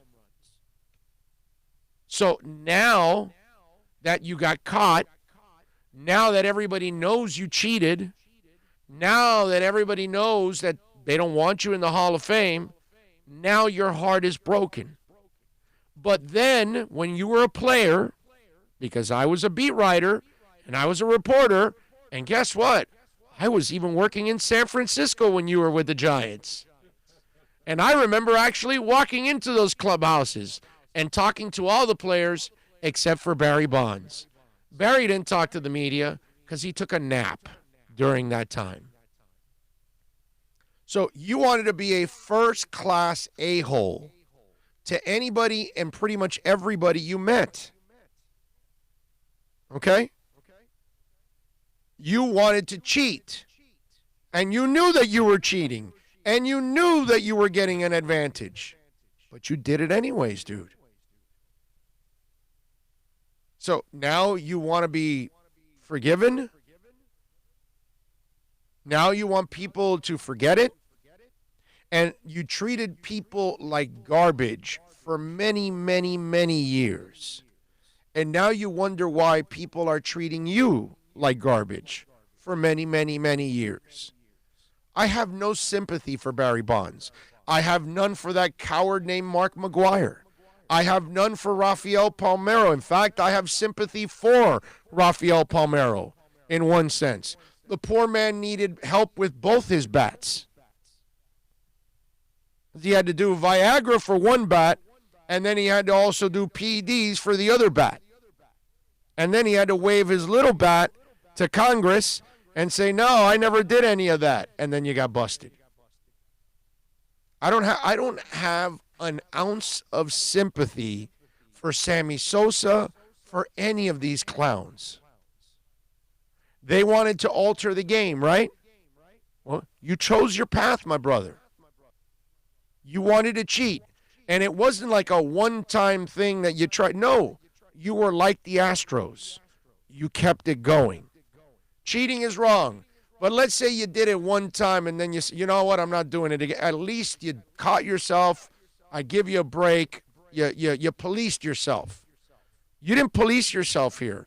You got busted. Just like the Astros. They didn't police themselves. They got busted. None of the Astros players are sorry. They're sorry they got caught. is what they're sorry. Barry Bonds is now sorry that he got caught. So I'm supposed to now feel sorry for him? Screw you, dude. Screw you and the horse you rode in on. You don't get in the hall. You shouldn't be a part of baseball. You're treated like a pariah. Good. You chose that. You chose that path, man. And you're still fighting it, by the way. You still haven't admitted that you cheated. So you want to act like Pete Rose did for 20 years, and now you want sympathy too. I mean, if you want, you know what? Here's where I give A-Rod a lot of credit. A ton of credit. And I'm not an A-Rod fan personally. But I have grown to respect him a little bit here because he admitted he was an a-hole. He admitted he acted like an a-hole over and over and over again. He admitted this. He admitted to cheating. He came clean. He came clean about everything. Hell, I'm not asking Barry Bonds to admit that he's an a-hole. Okay? But he doesn't even admit that he cheated still. And you want sympathy? Oh, get the hell out of here, dude. Get out of here with that clown-ass crap. I want sympathy. You don't deserve any damn sympathy. All right, let me tell you about VSS West Pines. Hope my man Jose is feeling better out there. He's been hurting with his back, man. We couldn't see him on Wednesday. Hopefully he'll be out this Wednesday out there with us. Jason, Alex, Tommy, the other Jose, Sasha. Get on out to VSS West Pines, man. Listen, we've told you about this place now for a while. They've got all kinds of interesting items there. And, yes, they've got great CBD products, whether it's flower, tinctures, edibles, like chocolates, gummies, jelly beans, ice cream. They've got them all. CBD topicals. They've got the hookahs, all price ranges, $19.99 and up. Dry herb vaporizers, water pipes, glass pipes, silicone pipes, grinders, cleaners for the pipes. They've got e-juices for vaporizers, you name it, man. Incense, air fresheners. They've got all kinds of great products. That's why I want you to get on down to 12397 Pembroke Road, VSSWestPines.com. Follow them on Facebook and Instagram. Tell them that Big O Show sent you. It's VSS West Pines.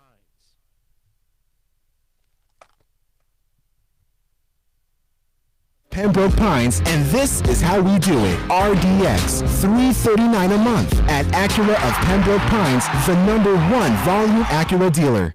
No one expects to get into a crash, but I expect you to go to accidentlawfirm.com if you do. Make sure when hiring a driver you go through a rideshare app so that you can be covered by the insurance, which can be up to $1 million whether you're a passenger or a driver. In other words, don't try to save a few bucks by paying cash instead of going through the app. I'm attorney Bobby Nunez from Nunez Law in Miami, and we're here to help you through the process. Go to accidentlawfirm.com for a free consultation from me, Bobby Nunez. That's accidentlawfirm.com. Are you tired of watching the same old travel videos on the internet? Well, then check out MikeNoGoZones.com, a travel documentary that's breaking barriers. I go to the places that the media tells you to fear, where no one else dares to go. Baltimore, Opelika, South Side of Chicago, and more. Go to MikeNoGoZones.com. Plus tax, tech title. It includes $8.99 dealer fee on approved credit offers and 11/10/19. Over 1,500 Toyotas are on the ground, and truckloads of new 2020 Toyotas just keep on coming. To eliminate all 2019 models, Toyota of Hollywood is holding the ultimate 2019 model year changeover event. Make us an offer, any offer, and you can buy a Toyota at up to 50% less than their original MSRP when new and used. 50% less. A pre-owned 2019 RAV4, not $30,000, $19,775. A pre-owned 2019 Camry LE, not $26,000, $17,775. A pre-owned 2019 Corolla LE, not $22,000, $12,775. Pay up to 50% less at Toyota of Hollywood, the #1 volume Toyota dealer, based on total retail sales of new Toyotas and the Southeast region for 2014 to 2018 for SET on 441 between Hollywood Boulevard and Sheridan Street. Open till midnight. The world's biggest band is coming twice. Metallica. Headlining the Welcome to Rockville Music Festival. 2 different nights, 2 different sets. The weekend of May 8th through the 10th. Go to welcometorocktillefestival.com for all information. Get your tickets on sale right now. The one, the only Metallica. Go to welcometorocktillefestival.com.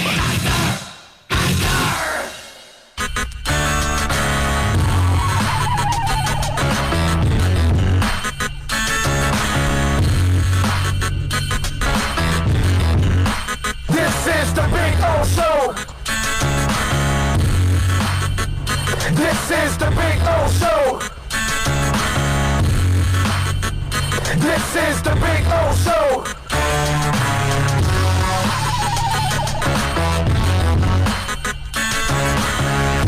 All right, we're back. Don't forget to give us the thumbs up and share the broadcast with folks. Get the YouTube link and share it on social media. Send it to a friend on a text, on an email post, whatever. Hey, man, O does this every day. We're on 3-4 hours a day talking local sports, national stories, all kinds of stuff. And, of course, with the opinions that you can't get on local wussy-ass radio because, you know, there's corporate. It's all involved there. GPP Central, I'm glad you're happy and hoping you're happy. Fins talk makes sense right now. Well, hey, man, what can I tell you? I'm happy about the Fins. Let's see. Peter says, Big O, how much money does Bill make? Bill makes $1 million a show. It's impressive. It really is. Miguel Garcia says, Inter Miami is the future of the city. Dolphins, Heat, and Inter Miami. Inter Miami is going to be the hottest product in town, man. Alex Rodriguez says, morning, peeps. What's up, A-Rod? Did you guys see the A-Rod TikTok with J-Lo? That was awesome, dude. That was awesome. That was fantastic. If you haven't seen it, go on. It's all over social media. Just put J-Lo A-Rod, and it'll come out. So J-Lo does this whole, like, dance, sexy dance, right? And she's in this white dress, looking smoking hot, like she always looks smoking hot. And then the picture switches, and it's A-Rod in her dress doing the same dance, obviously. So it was kind of funny, man. It was good. It was good. And good job by A-Rod being a good sport about it. See, that's the thing about A-Rod. He's switched from, like, total douche to, like, a cool dude.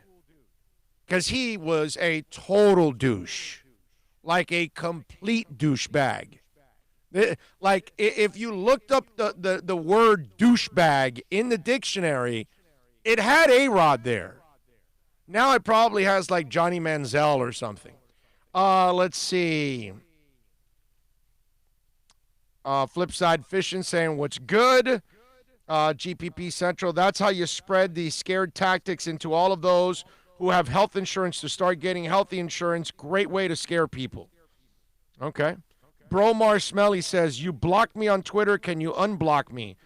Bromar, if I blocked you on Twitter, you probably did something really stupid and disrespectful. So that's probably why you got blocked.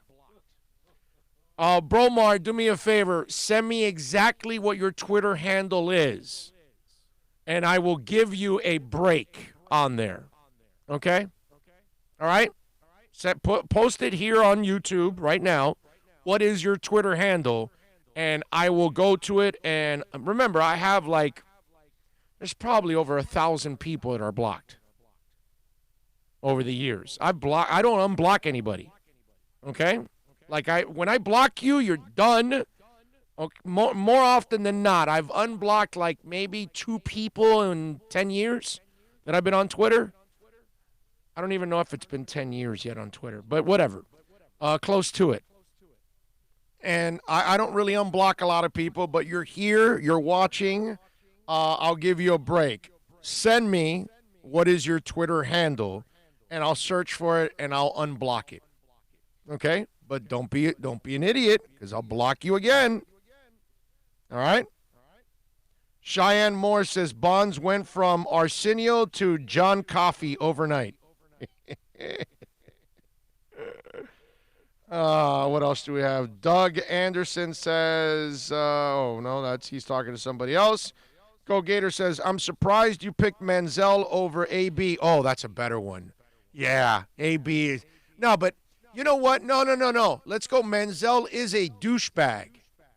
AB's a scumbag. There are different kinds of bags. Okay? We look up douchebag, let's go with Manziel. We look up scumbag, let's look up AB. Okay? Let's do it that way. Different kind of bags. Let's see what we got. Let's see. Right here on air, let's unblock Mr. Smelly here. Let's go. And Finz, Finz. Let's see. Oh, wait a minute. Hold on. I must have done it wrong. Aha, I put let, not let's. My bad. I'm an idiot. Let's go. Finz. Okay. Yes, you are blocked. And now you are unblocked. Okay? So there you go. Don't be an idiot now. Okay? Gave you a break. You're like the third person in like 10 years that I've unblocked. One guy came to, I was over at Twin Peaks. I was doing a show at Twin Peaks. Guy drove over to Twin Peaks to tell me, hey man, please, I like to listen to your show. I said something stupid and you blocked me and you've blocked me for a couple years now. Can you do me a favor, please, and unblock me? He drove over to Twin Peaks for me to unblock him. And I unblocked him because he drove over to Twin Peaks and apologized. So I don't know what you did, Let's Go Finns. Usually you say something. Usually when you get blocked on my thing, it's because you did something disrespectful. Guaranteed. You did something that you went overboard and you started talking about my mother or my kids or my wife or any of my wives or any of my kids. I only have one. But whatever, just have some fun. Those kind of things. So you must have done something that was really out of line, because I don't care if you call me an idiot, because I know that already. It's like, wow, okay. I do things all the time that I call myself an idiot. You know what I'm saying? So that's normal in my life. But if you start like really going overboard, it's, you don't last very long on my Twitter feed that way. So keep it straight, baby. Let's see, what else do we have? Who do you think the Dolphins will sign in free agency? Well, I've got to find out who's available in free agency first, and then we'll get to it. Okay? Once we find out everybody that's been tagged and all of that, then I'll tell you. Like, same thing I've told people over and over again. I don't get into free agency talk until we actually have the free agents. Let's find out who's in free agency, because then we start talking about players that then get tagged and they're gone.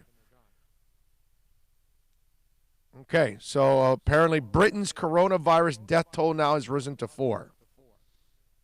There you go. It's sad, man, because it's really a lot of elderly people that are the ones that are really, suffering from all of this with the coronavirus. And if you have an elderly person in your house, your grandmother, grandfather, please take care of them, okay?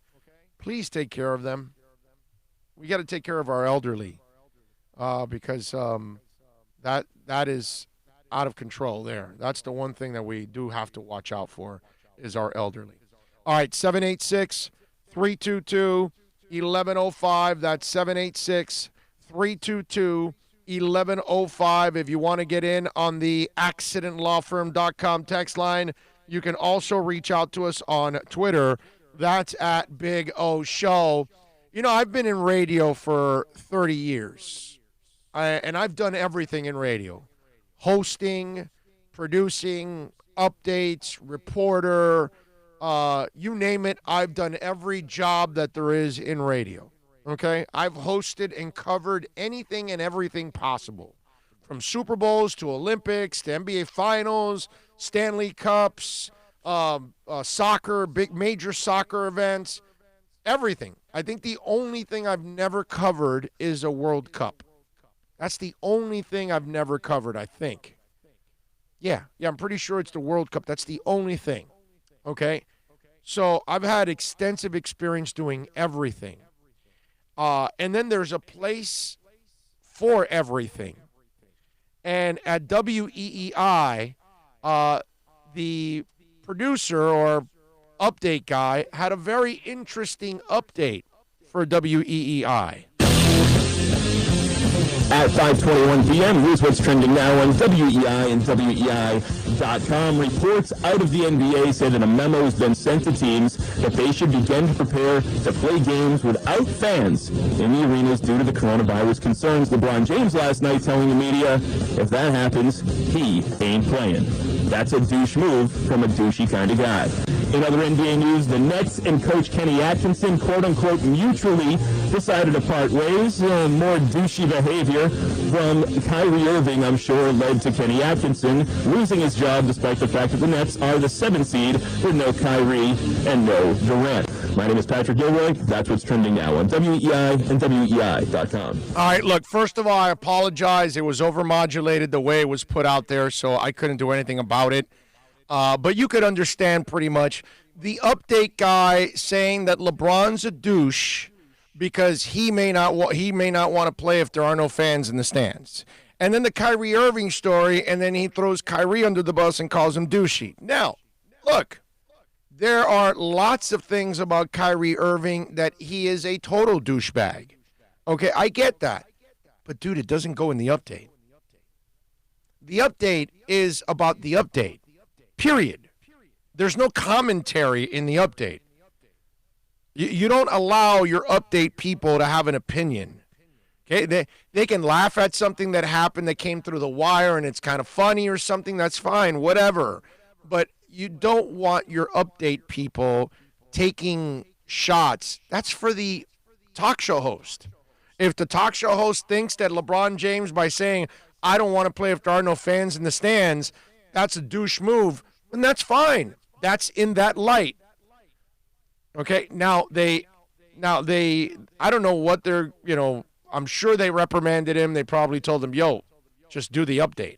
Because that's usually what you're supposed to do. Just the news, bro. Whatever the news is. And there was nothing douchey, I got to say, about LeBron James saying that he wouldn't play if the fans aren't there. That's just him actually catering to fans. And I think it's actually a cool move on his part that he would say that about it. Because, give love to the fans. Hey, listen, one thing I will say about LeBron, it's not like he ever coasts any night that he plays. Okay, whenever you get your money's worth with that guy. And they played yesterday like they wanted that game in a bad way. I mean, that was impressive, okay? That was, now, maybe it's because the Clippers, they had already won a couple games against them, but I tell you, LeBron was pretty focused yesterday, man. I gotta give him his respect. But, again, the update guy, that's not your part, dude. You're not there to be at the commentary. I know if I'm running a station, my update guy or girl is going to do the update, period. That's it. It's not about going out of your way. Let the talk show host give the opinions. And if the talk show host wants to call him douchey, wants to call him great, wants to call him phenomenal, wants to call him an idiot, whatever, that's fine. That's in the talk show light. Update, just give the facts and get the hell off the air. That's what you're supposed to do. Anyway, all right. What do we got here on the YouTube chat board? Let's see. Bromar says, thank you, Big Dog. No problem, my brother. Lou Agui. Wait a minute, what is it? Aguglia? Is Lou Aguglia? Is that how it's pronounced? I wonder if I got it right. Tell me, Lou, how badly was I on your name there, huh? How badly did I screw it up? Aguglia. Anyway, which QB do we draft? What's your gut tell you? I got a big old gut. So that tells me, it still tells me that they will take Tua at 5. So my gut, not that I would, but I just think they're going to take Tua at 5 if he's there. John Rouse says, easy for LeBron to say that since he has made hundreds of millions. Even so, if he wants more money and would play, stupid statement. You're right, but you know what, John? I got to say this about LeBron, okay? We got to be fair here, John. LeBron James doesn't cheat you out of anything. If you're a Cleveland Cavalier fan, that guy gave you everything he had for a ton of years. If you're a Heat fan, he played his ass off for you for 4 years.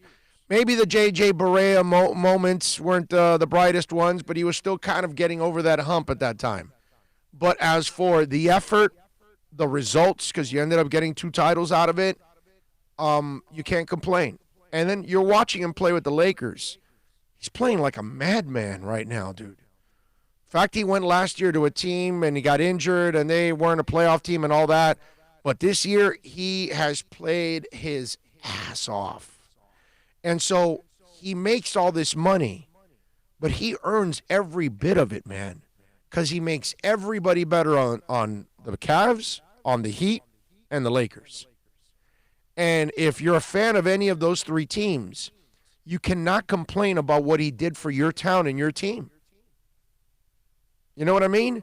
So in an era where we live and we watch the Dion Waiters of the world and the Hassan Whitesides and the Sam Bradfords that are constantly breaking down and, you know, guys that we see all over the place that are stealing money left and right, and they really don't produce accordingly to their contract.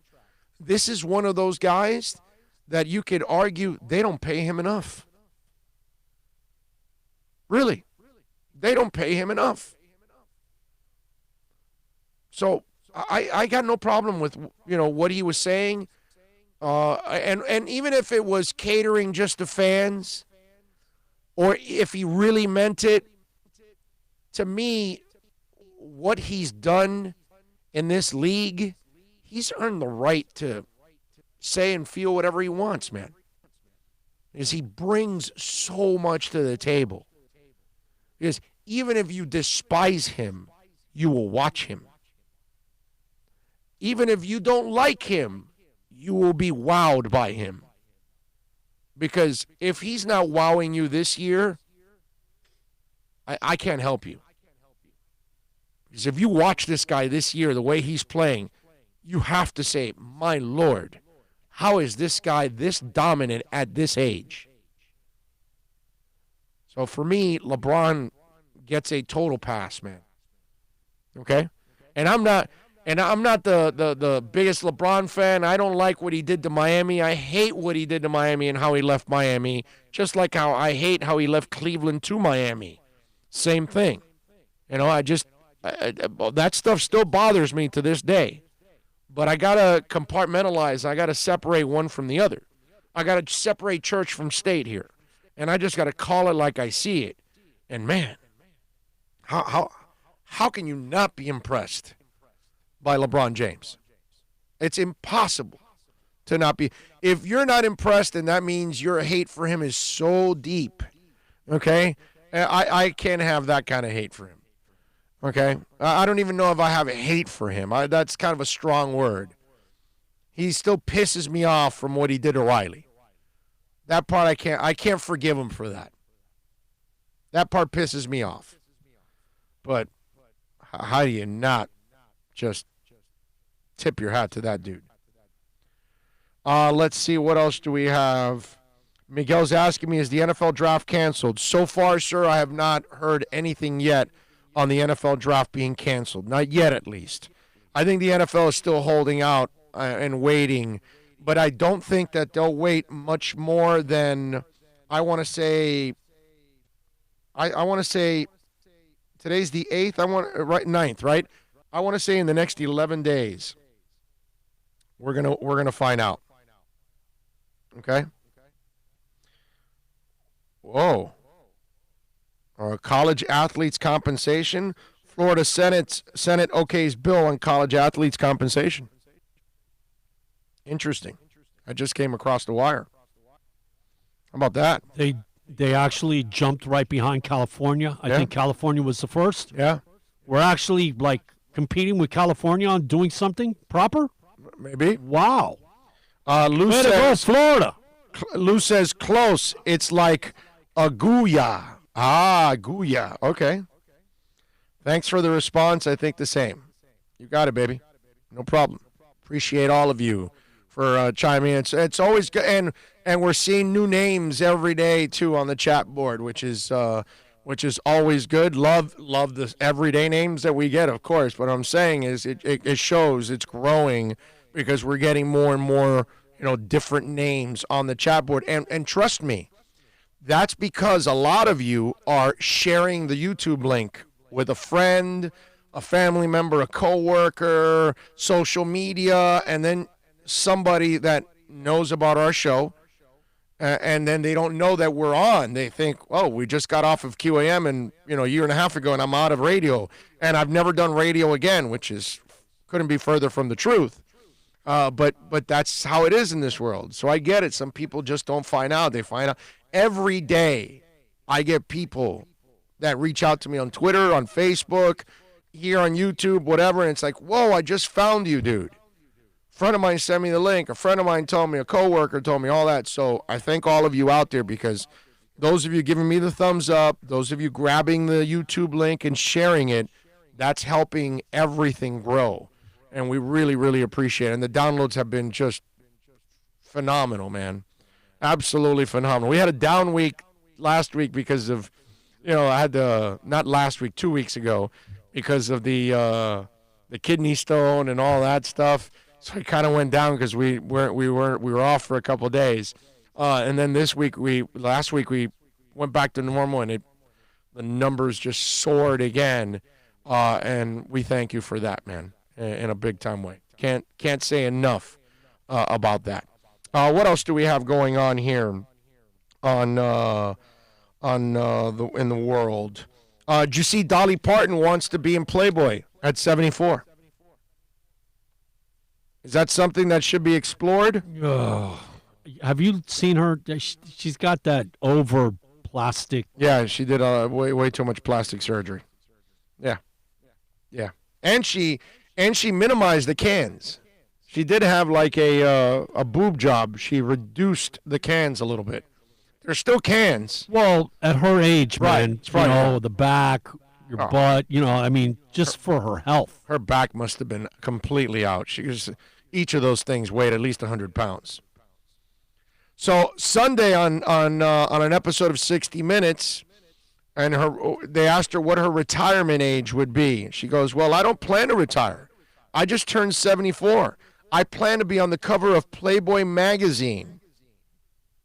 Okay? The Jolene singer first graced the cover of Hugh Hefner's iconic mag back in 1978.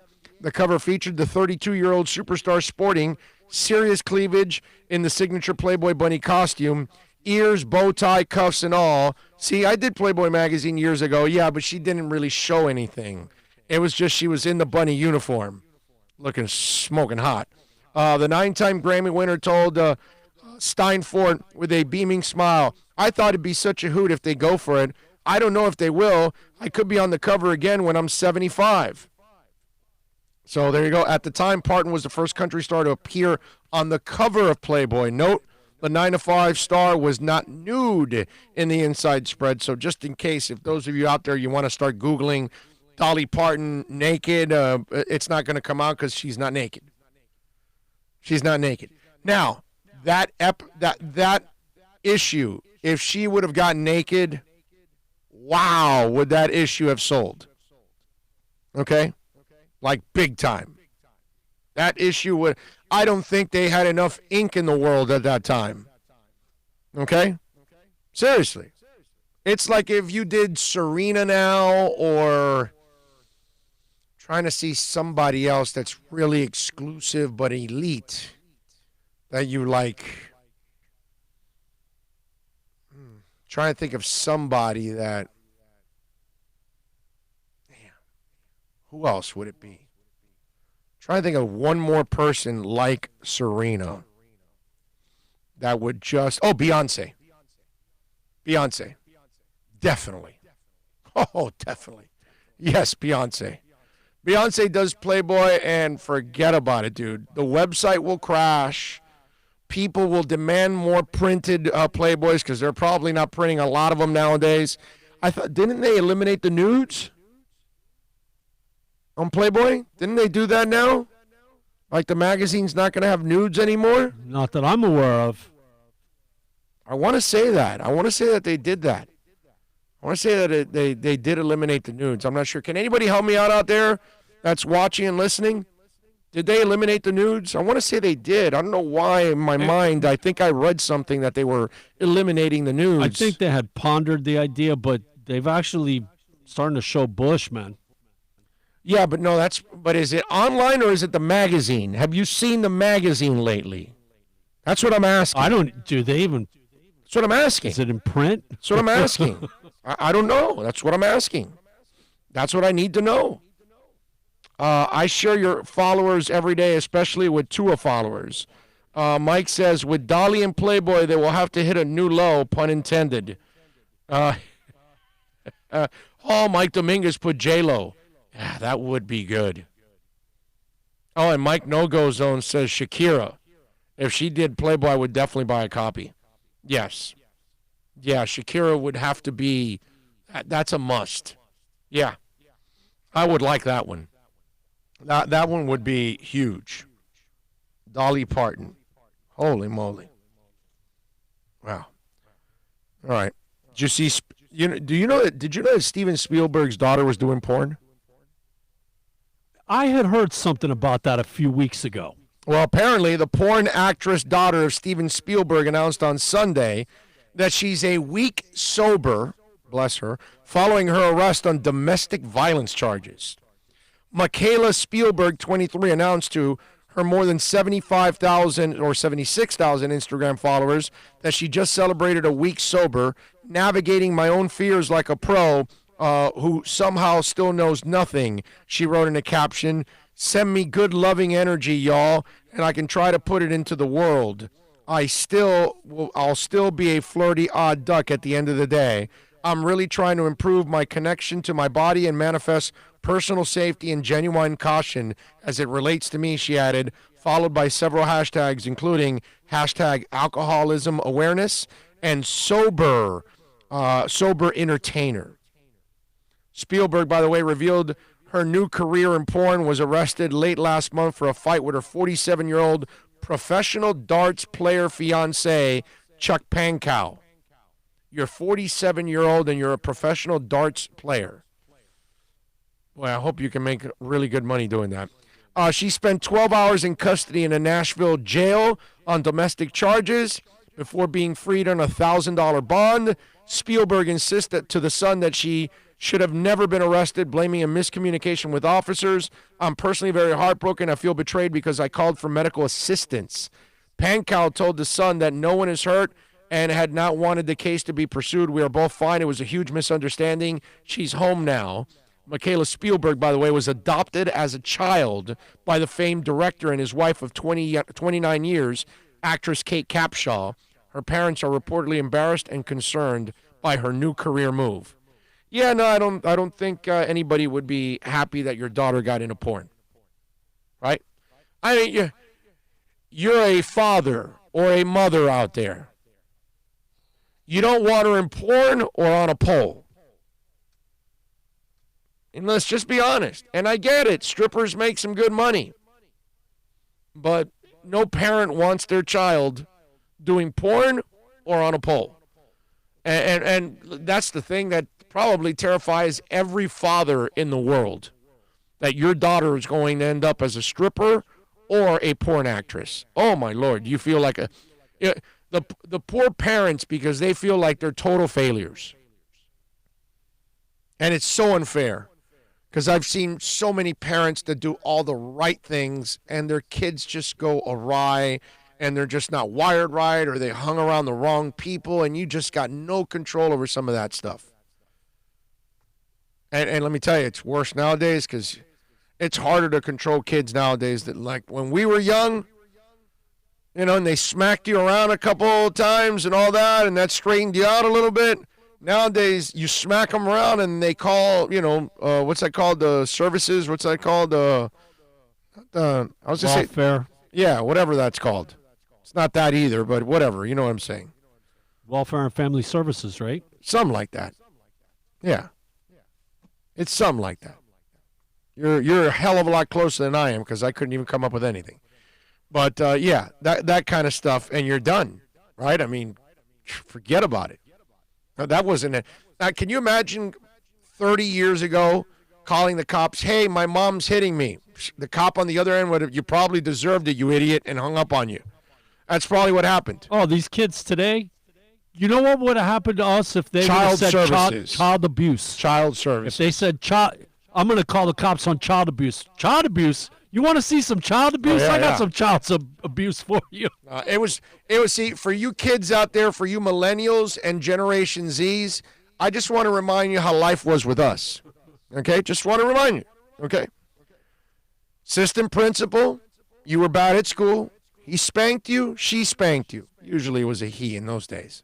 I don't even think there was a female assistant principal spanking students in those days. But, okay, so he spanks you. Here's what you were terrified about.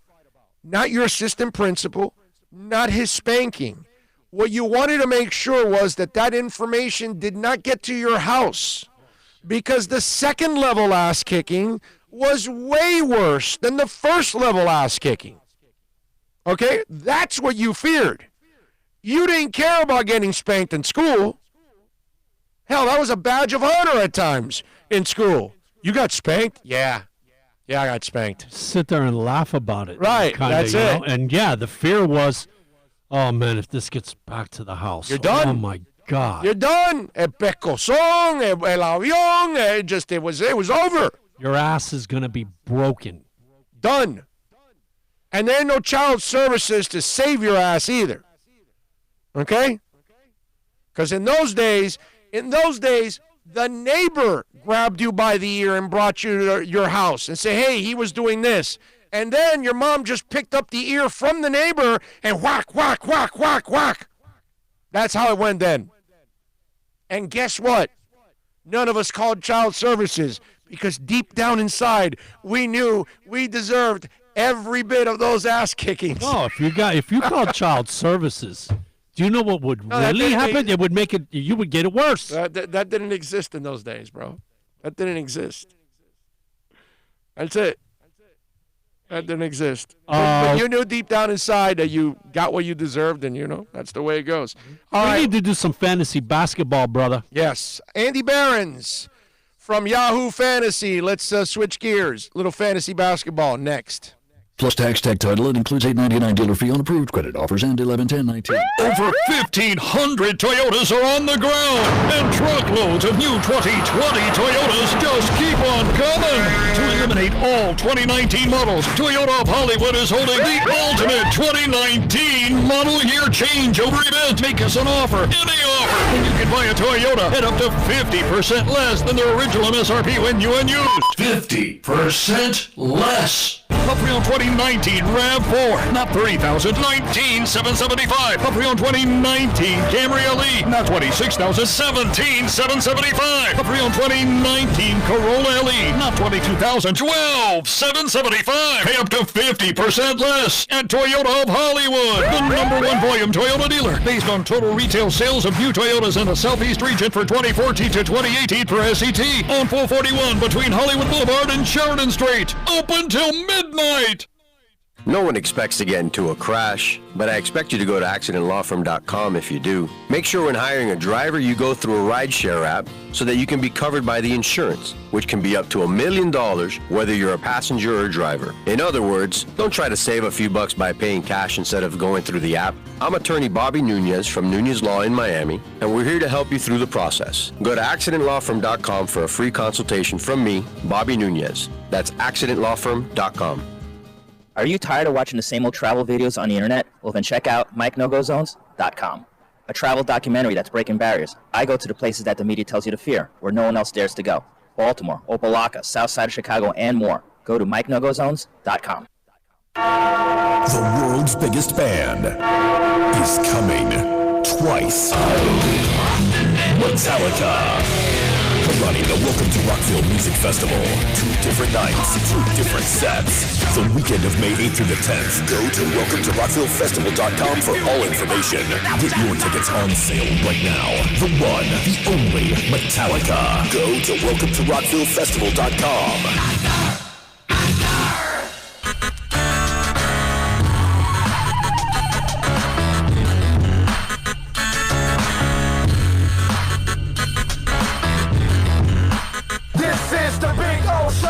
Alrighty, welcome back. We're going to talk a little fantasy basketball. We love doing it every week with Andy Behrens. You can follow him on Twitter at Andy Behrens. You can catch him at Yahoo Fantasy, of course. Let's bring him aboard. Andy, are you getting in as many basketball games while you still can? That's funny you say that. We were just at the... I was at the University of Illinois yesterday for an exciting Iowa-Illinois game. I'm going to try to get out to the United Center again this week. Yeah, trying to. These are tense times. Well, for a lot of reasons, but definitely in fantasy basketball, we got the head-to-head playoffs coming up. Had a couple of exhausting 5-4 wins to keep me alive this past week. So. These are tense moments. We got Joakim Noah coming back to the league. How bad can it be when Joe Noah is back in the game? Yeah. Question is how bad are his knees? Is the real question, of course, with him. And I got to tell you something, man. Watching that game last night, you could tell the Lakers wanted it badly, and I got to give props to LeBron, man. The way he has played all year long at that age, it is just a thing to marvel at. It really is, man.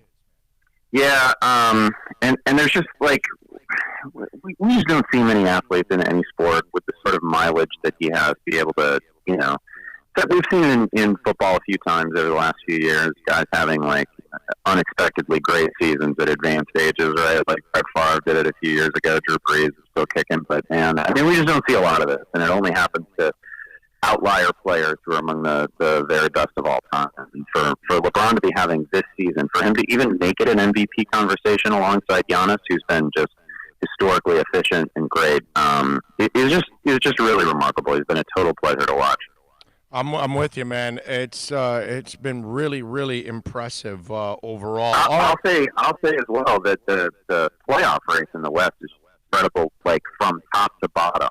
Memphis still holding their position at 8 is amazing. The Lakers being, obviously where they are, and just the possibility of a best of 7 series between this Clipper team and this Laker team is just, I can't wait. I know that ratings have been down and viewership has been down a little bit in the NBA, but it's been a long time since it's been both this good and this uncertain. I just can't wait for the playoffs.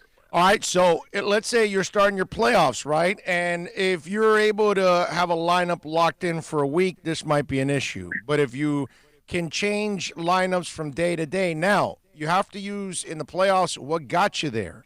But let's just say Giannis is not going to be out in that next game. So DiVincenzo, is he the guy that you would risk in a playoff week to use him because he's probably going to benefit if Giannis is out, which the word is he could be out for the next game? Yeah, DiVincenzo has been really impressive, both fantasy-wise and in real life pretty much all season. He really had some stumbles as a rookie, but one of the nice things about him is he can just slot in all over the place. He's not just a natural replacement for one specific position. There's a lot of routes for him getting on the floor, and he's just been a real, like, you can watch a whole game of Dante DiVincenzo and not really think that you're seeing anything special. And then in the end, he's got 15 and 5 and 4 and 2 steals and like a random block thrown in there, and he's hit a couple of threes. And it's like it's super helpful across the board fantasy line. So he won't have that like 3-minute stretch where you're like, wow, that guy took over the game.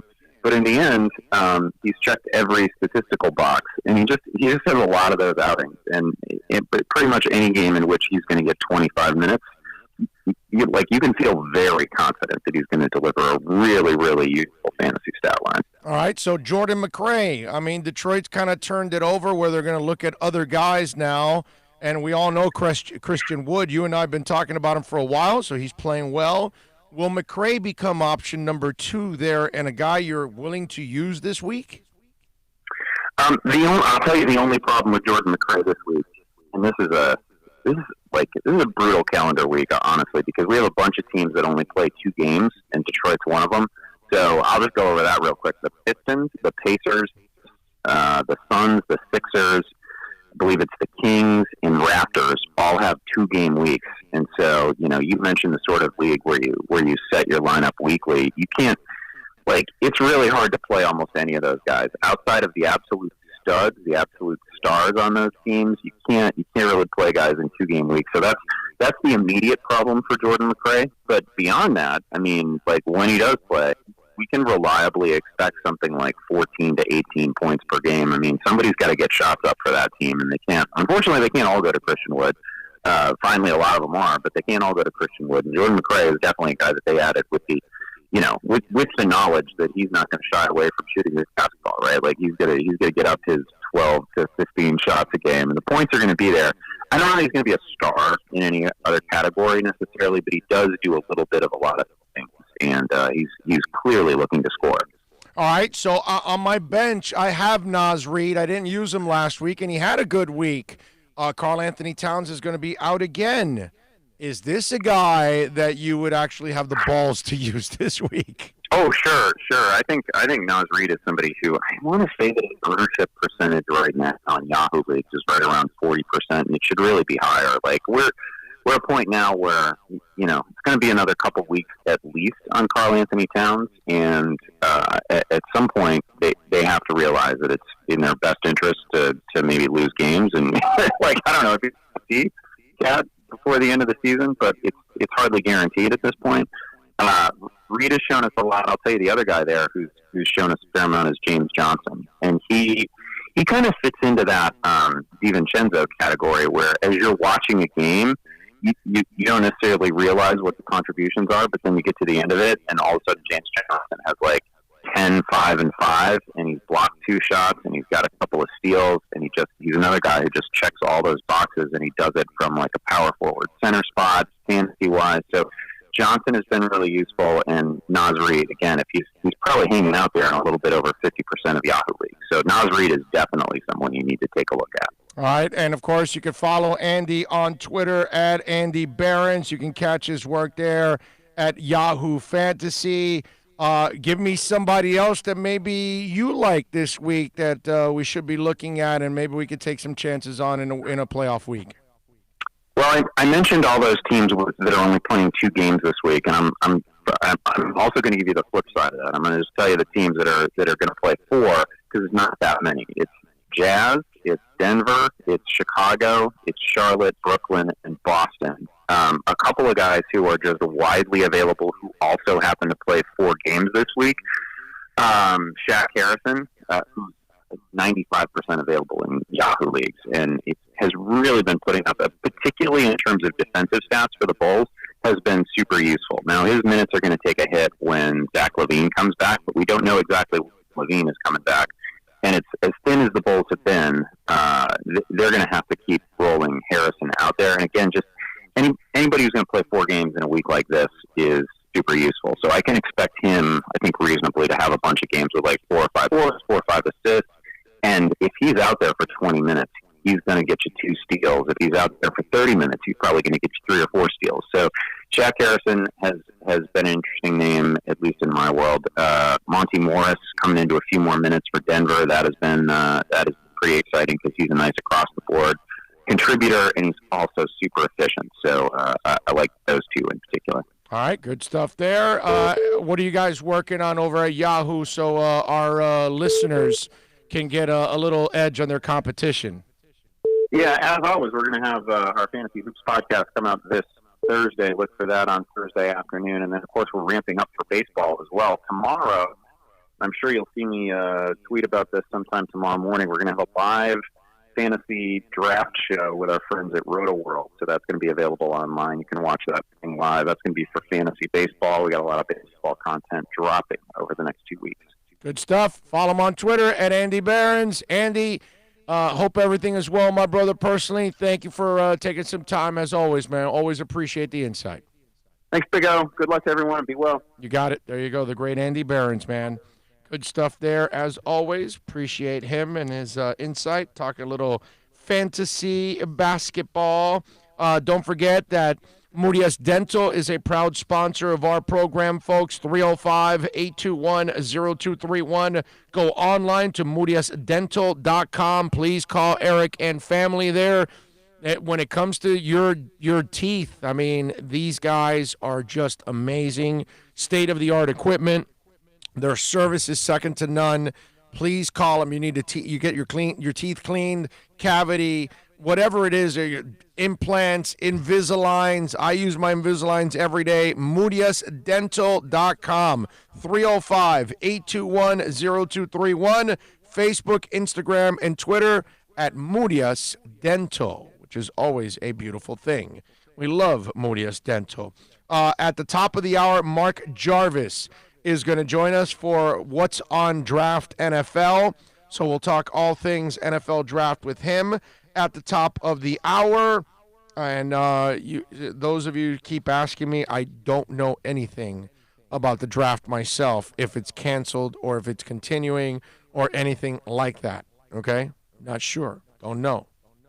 Okay? All right? So I'm hoping that it, goes as planned. But I think the NFL is holding out as long as it can, reasonably, before they have to then tell everybody we've got to cancel it. But I think it's going to happen eventually. They got a lot of stuff to do setup-wise. Listening to the setup over the phones and all. There's a lot of work. Yeah. And, you can't start it and then go, oh, no, and spend that money, you know what I mean? Right. Plus, they're going to lose a lot of money. Yeah. I mean, they are. Well, the city's going to lose a lot of money, too, overall. Everybody takes a hit, but everybody. They're going to. But it's Vegas. I have a feeling, you know what? How much of a hit do you really take? Well, yeah. You still got people there. They're going to find a place to. You'll take a hit for those days because some people will stay away from Vegas because of the draft, and they don't want to be there. So I get that. So those couple of days, but then you'll be back to normal again, and everybody all over the world is going there to go gamble their brains out and whatever else that you do when you go to Vegas. I don't know. I know most of you don't do the things I do. Just no way. I mean, the normal person goes to strip clubs and goes to the Bunny Ranch and stuff. Debauchery at its best. Yeah, exactly. They don't go to the Pinball Hall of Fame and eat food and go to concerts and maybe a little gambling, and that's about it. That's kind of what I do. I'm the boring guy that goes to Vegas. Go check out Fremont Street, walk around, see the freaks on the strip, that kind of stuff. That's about it. Debauchery stuff, that's just, I never go for that. I've never been to a strip club yet in Vegas, and I've never gone to Vegas for a bachelor party either. Neither one of those experiences I've had in my lifetime. And, man, I've been to Vegas so much, and I've never been to a strip club. You know how weird that is? How do you go to Vegas 30 times over the years and never go to a strip club? And you're a male. At least let me also throw that in there. Okay? What male goes to Vegas about 30 times, because I've been to Vegas about 30 times in my lifetime, and never goes to a strip club? That's weird. That's odd. How many of you out there have been to Vegas a whole bunch? If you've been once or twice and didn't go to a strip club, I get it. But if you've been out there at least 10 times or more and you never went to a strip club, then you're a weirdo like I am. You're a total weirdo. Because we are weird. There's no way around it. It's impossible. Think about that. You're going to go to Vegas and not go in? That's nuts, man. Did you see what happened with that reporter and Jeff Okuda? You know Jeff Okuda, right? The corner? He's going to be a very high pick in this draft. And not high because he was at a Vegas dispensary or anything like that. So this reporter, his name is Pranav Parma or something like that. No, Pranav Rama. That's what it is. Okay? So he is at the NFL Combine, and he is representing a company called the Score Crow. Okay? Oh, wait a minute. Can we do that? Can we do that again? So here is the reporter asking Jeff Okuda the question. Sometimes you have a tendency to get kind of sloppy. How are you looking to kind of improve that? Sloppy in what way? Sloppy, like kind of using penalties and stuff like that. I had 0 pass interferences, 0 holdings, so cut the tape on again. I think you might see something else. Wow. Right, now notice how he stumbles with the question, too. Sometimes you have a tendency to get kind of sloppy. How are you looking to kind of improve that? Sloppy in what way? Sloppy, like kind of using penalties and stuff like that. I had 0 pass interferences, 0 holdings, so cut the tape on again. I think you might see something else. 0 pass interferences, 0 holdings. So how's he getting sloppy? You know what that is, right? That's a dude that was not prepared. Clearly, you're asking the best corner in the draft if he's sloppy. This is a guy that's going to go top 5. This is a guy that's considered like a shutdown corner, right? So you're going to ask Jeff Okuda how sloppy he is, and yet he has no penalties, no holdings, no pass interferences. So clearly, you were talking with somebody that also wasn't, let's say, prepared. And in that conversation, they said, that Jeff Okuda guy, he's kind of sloppy. And so right from that, he went with sloppy. And notice how when he asks him sloppy, he pauses and he stumbles. Sloppy in what way? Sloppy, like kind of using penalties and stuff like that. Penalties and stuff like that. I had 0 pass interferences, 0 holdings, so cut the tape on again. I think you might see something else. It's a great comeback, by the way. 0 penalties, 0 holdings, 0 pass interferences. You might want to cut the game tape again. You might see something different. That was a great comeback on his part. Well, just to kind of finish this story with Okuda, they end up firing the reporter. Now, the interesting part about all of this is the story on how the reporter handled this. Okay? Clearly, this is a young guy, has not been in this business a long time. And so the Score Crow goes, instead of apologizing for the lack of preparation and moving on, he made the situation worse. It was unprofessional and does not reflect our values here at the Score Crow. We strive to be accurate and give intelligent analysis in our sports coverage, right?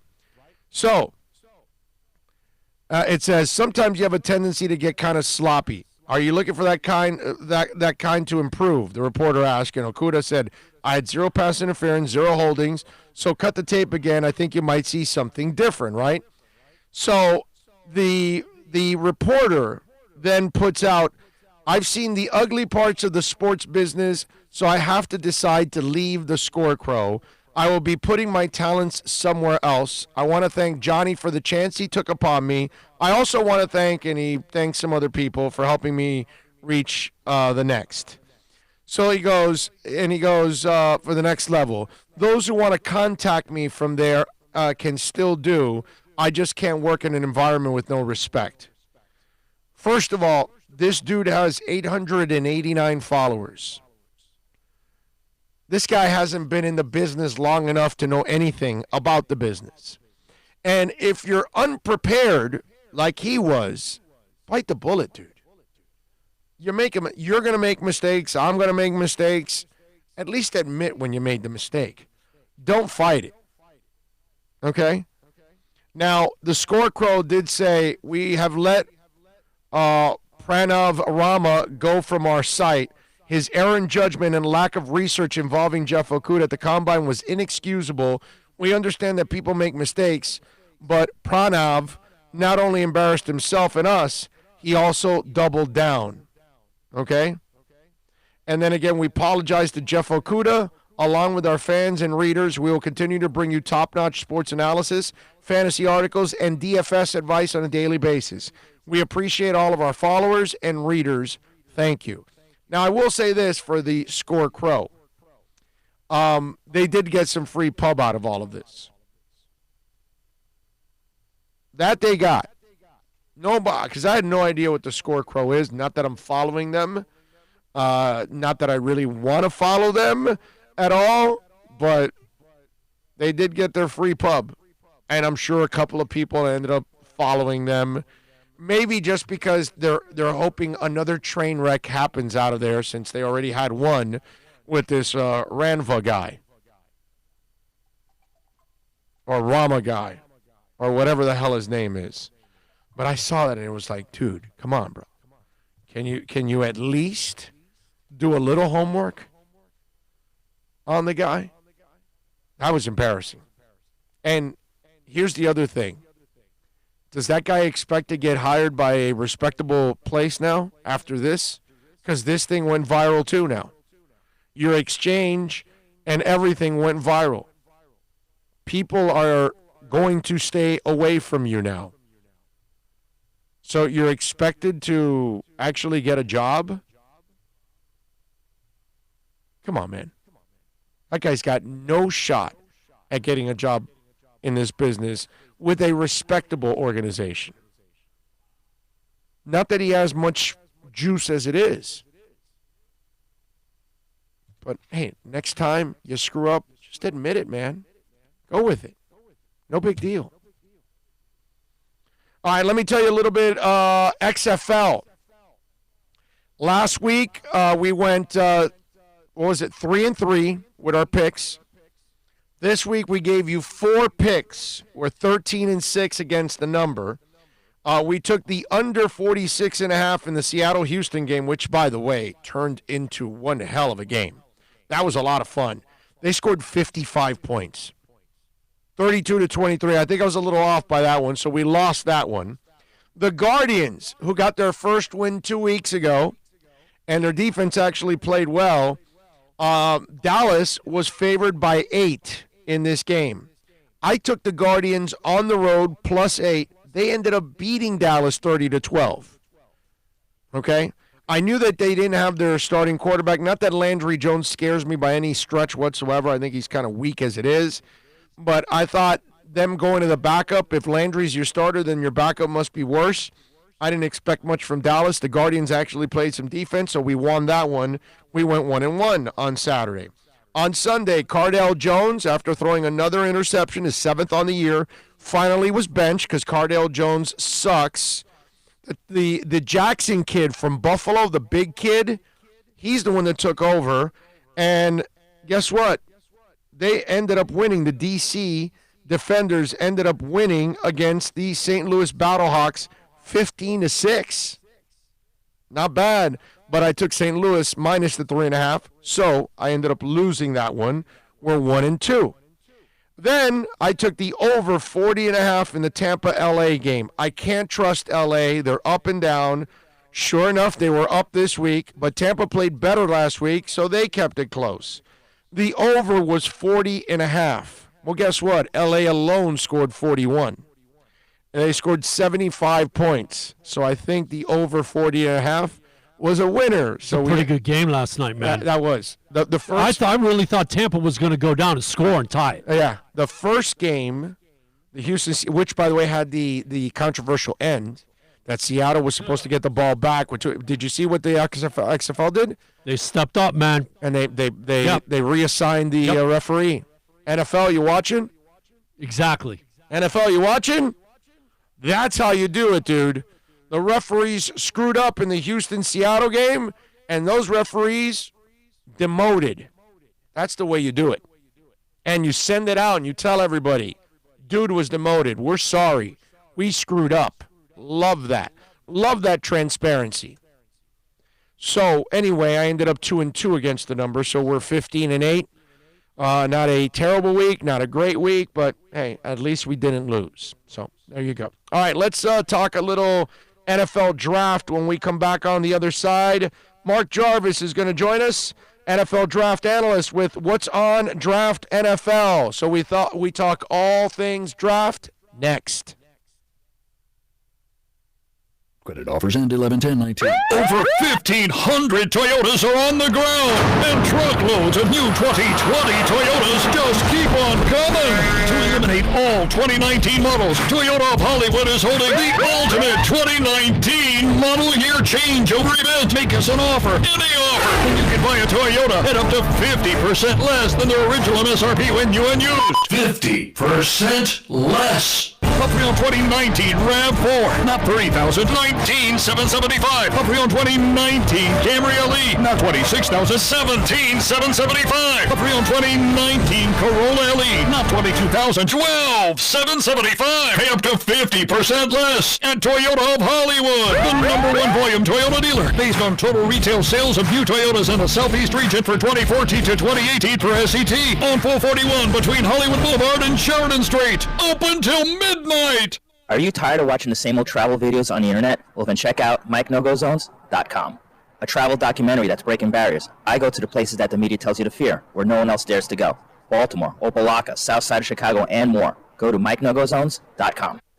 America's safest and best-selling compact luxury SUV is at Acura of Pembroke Pines, and this is how we do it. RDX, $339 a month at Acura of Pembroke Pines, the #1 volume Acura dealer. No one expects to get into a crash, but I expect you to go to accidentlawfirm.com if you do. Make sure when hiring a driver you go through a rideshare app so that you can be covered by the insurance, which can be up to $1 million whether you're a passenger or a driver. In other words, don't try to save a few bucks by paying cash instead of going through the app. I'm attorney Bobby Nunez from Nunez Law in Miami, and we're here to help you through the process. Go to accidentlawfirm.com for a free consultation from me, Bobby Nunez. That's accidentlawfirm.com. The world's biggest band is coming twice. Metallica. Running the Welcome to Rockville Music Festival. 2 different nights, 2 different sets. The weekend of May 8th through the 10th. Go to welcometorockvillefestival.com for all information. Get your tickets on sale right now. The one, the only Metallica. Go to welcometorockvillefestival.com.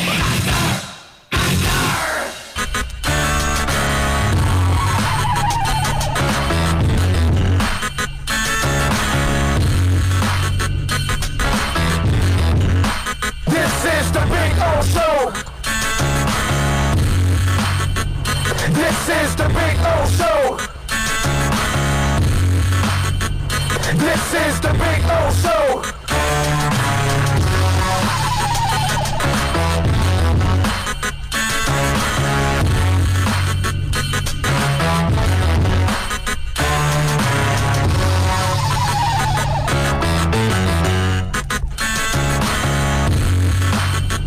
This is the Big O Show. This is the Big O Show.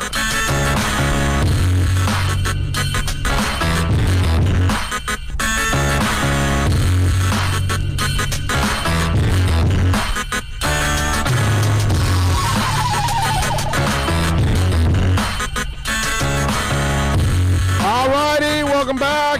We take you here till a little after 2 o'clock, or about 2 o'clock. Kobe Price will be joining us at the bottom of the hour, trying to get in contact with Mark Jarvis. If we do, we'll bring him aboard. If we don't, we will move on. We will talk all kinds of things going on, which is a beautiful thing. And if you want to get in on the accidentlawfirm.com text line, 786-322-1105. That's 786-322-1105. If you want to get in on the accidentlawfirm.com text line, you can also reach out to us on Twitter. That's Big O Show. Follow us there. Let's see, what else do we have? Call of Doodle says, a happily married male doesn't need a strip club. I guess maybe that's probably why I don't go. There you go. Juan Reese says, have you been to some of the South Florida Lovely Girls establishments, Big O? Yes, I have. I've been to most of them because I've done radio shows on most of them. That's why I've been there, because I'm doing a radio show usually. It's usually not on my own. It's usually because I'm just at a radio show or whatever. But you know what? If I had to go see a game at a strip club, my wife wouldn't care. She'd let me go. It's not a big deal. Let's see. Billy Baston says CNN would have hired him in a heartbeat. Nice. Go Gator says Call of Doodle facts. Oh, on the happily married male. Okay. And Mike Pellegrino says, weren't you demoted from 560? No, sir, I was not demoted. I was fired at 560. Finally. Took 11 months, but yes. It was a beautiful thing. Finally. I was freed, which I loved it. I think some of you out there, like, you get like a rise out of it, like if it's going to hurt my feelings or something, it's like, I don't care. I'm the happiest I've been in a long time. We ready to go? Oh, we got Mark Jarvis for you, sir. All right, let's talk a little NFL draft. Mark Jarvis with what's on Draft NFL. Follow it on Twitter. Mark, good afternoon, my man. How are you doing? Good. How about you? I am doing exceptional, my man. Since we are here in South Florida, where do you stand on the Tua talk? Would you draft him at number 5, or would you stay away from the often injured one? I would absolutely draft Tua, assuming the doctors clear him and assuming that, they give that kind of green light to say, okay, yeah, we feel comfortable where he's at medically. Because when you look at Tua, he has pretty much everything you want from the quarterback position outside of elite arm strength. I always trip out with that answer from a lot of people. And I just want to know what your reasoning is on that one, because by the doctor saying he's healthy, that doesn't mean a damn thing, because he's not durable. Doctors can't tell you whether he's going to be durable. So I'm wondering why people like yourself and so many others are in such a dire need to hear the doctor say that he's, progressing well, like most athletes do anyways when they're recovering. He's not durable. How's that going to change? I'm just wondering what your thinking is on that. Well, and that's something that you do have to factor in. You do have to consider, okay, injured guys usually stay injured. So Tua is probably going to get banged up here and there throughout his career as a pro, even if his hip is recovering correctly. He obviously has a lot of injuries throughout his college career, all the ankle problems. But you just got to bet on that upside and what you can get if he is healthy. I understand that it's a huge risk taking him that early if you don't think he's going to be healthy, week to week throughout the year. But I think the talent is certainly worthy, and again, that's what I would bet on. Okay, all right, I like it. All right, that's where I would imagine a lot of people are kind of thinking the same way you are, and I disagree with it because I am not. I wouldn't draft a guy at 5 because I think he's injury prone, and I think he's just going to end up breaking down. But I get it. We're paranoid down here because of everything that happened with Drew Brees twice. So a lot of people kind of feel that you could end up screwing it up. Now, they're not going to get Joe Burrow, okay? Cincinnati's going to draft him.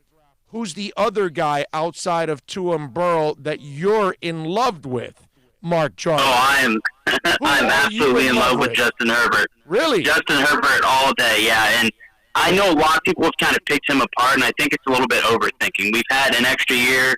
He was supposed to declare last year, but ended up going back for his senior year. So everyone's had time to sit there and nitpick Justin Herbert and the flaws he has. But I think when you look at his overall, the sum of his game, he has a fantastic arm talent. He, again, can make every throw, athletic guy who can scramble. I think he's a good decision maker. I don't think he puts the ball in danger. Maybe not as good in terms of accuracy as Burrow, but I think he's pretty close. If you want to, go back and look at the Stanford game from 2018, you can see him make throws that just no quarterback at the college level should be able to make. So overall, I think Herbert has the tools that you want to be a franchise quarterback, and I feel very comfortable drafting him at 5. Okay, and so the talk of the maturity, that nobody denies his skill set. You're right about that.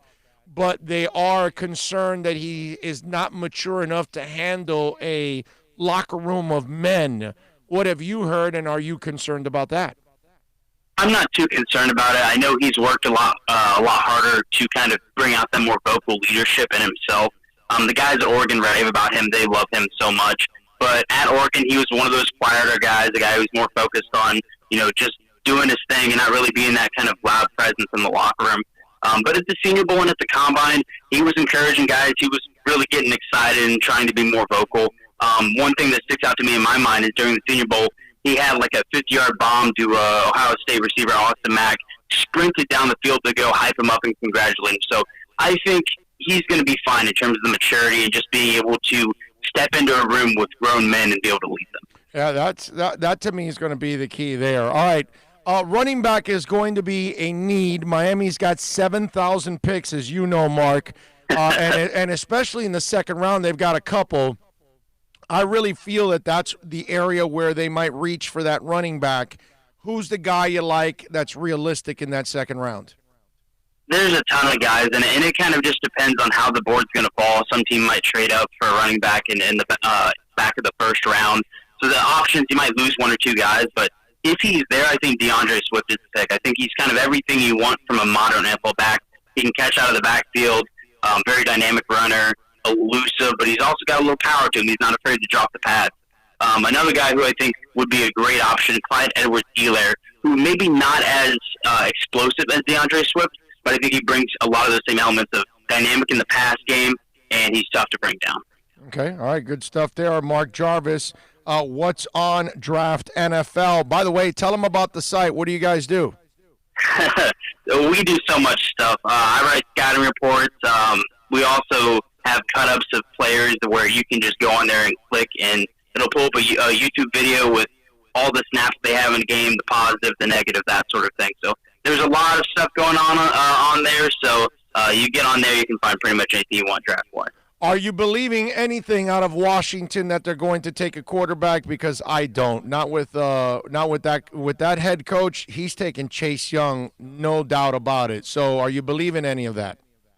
Yeah, and I just don't see them moving on from Dwayne Haskins after investing a premium pick in him. I know he had a little bit of a tumble on draft night last year, but Haskins was seen kind of as the consensus quarterback too last year behind Murray. There's a lot to work with there, so I would be really surprised if they jump ship and try to take someone else instead of just sticking with Haskins. All right, at number 5, if they don't take a quarterback, I think the Dolphins will go with a lineman.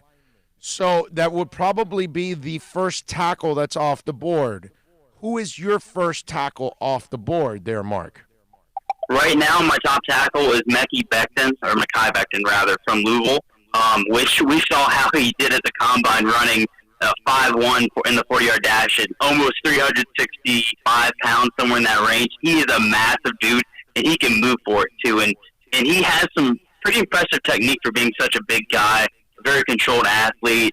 Not necessarily the fastest guy, but he has enough to get it done. His length and finishing power is very imposing. So he's my top guy right now, but there's a ton of guys that are kind of with him in that tier. Jedrick Wills from Alabama is another really refined guy who played primarily right tackle at Alabama, probably going to kick to the left side as a pro.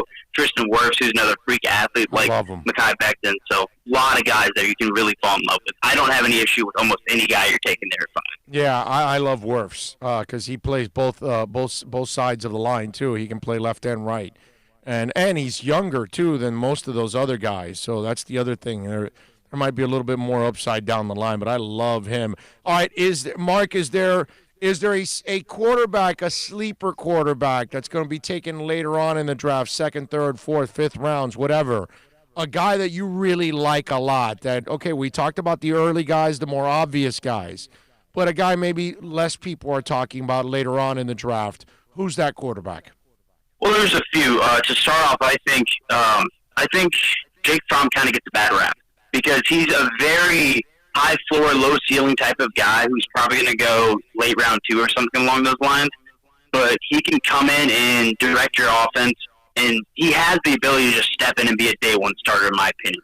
Is he going to be the guy making all the plays and the guy kind of like carrying a bad team? No, but I think he has the skill set to be a starter for a long time. Another guy I have heard a lot of buzz about is James Morgan from Florida International. More of that old school pocket passing type guy. Mm-hmm. Needs to work on his decision making a little bit, but he has some really nice flashes, a ton of arm talent, and a statue in the pocket. And one last guy, Jalen Hurts. I know Jalen Hurts has been a media darling because of his time at Alabama, went to Oklahoma and had a great season there. But in terms of pro projections, maybe not going to be a mid-day 2 guy, maybe looking more towards the end of it, maybe early day 3. But I think what Hurts brings in terms of short game accuracy, not going to make any poor decisions, and he has enough arm talent and definitely has the athleticism to be a starter. Outside linebacker, pass rusher, since Miami will run a lot of 3-4 at times, they're going to need a werewolf coming out of the corner. Who's the guy you like in that first and second round? Ooh, I really, really like Akeem Davis-Gaither, more of like a third-round guy, just because he's not the biggest guy. He's not necessarily the guy who's going to hold up well in the run game, but he is such a dog. You really can't help but fall in love with the type of juice he brings in all areas of the game. And I think he has a little bit of versatility, too, and he showed it at the Senior Bowl because he could play inside linebacker and cover guys. He could go over and play outside linebacker and really just bring the heat to tackles who are much bigger than him. Play strength can be a little bit of a question transitioning from Appalachian State to the NFL, but I think he brings it on. He's a guy I would target in that round 3 range.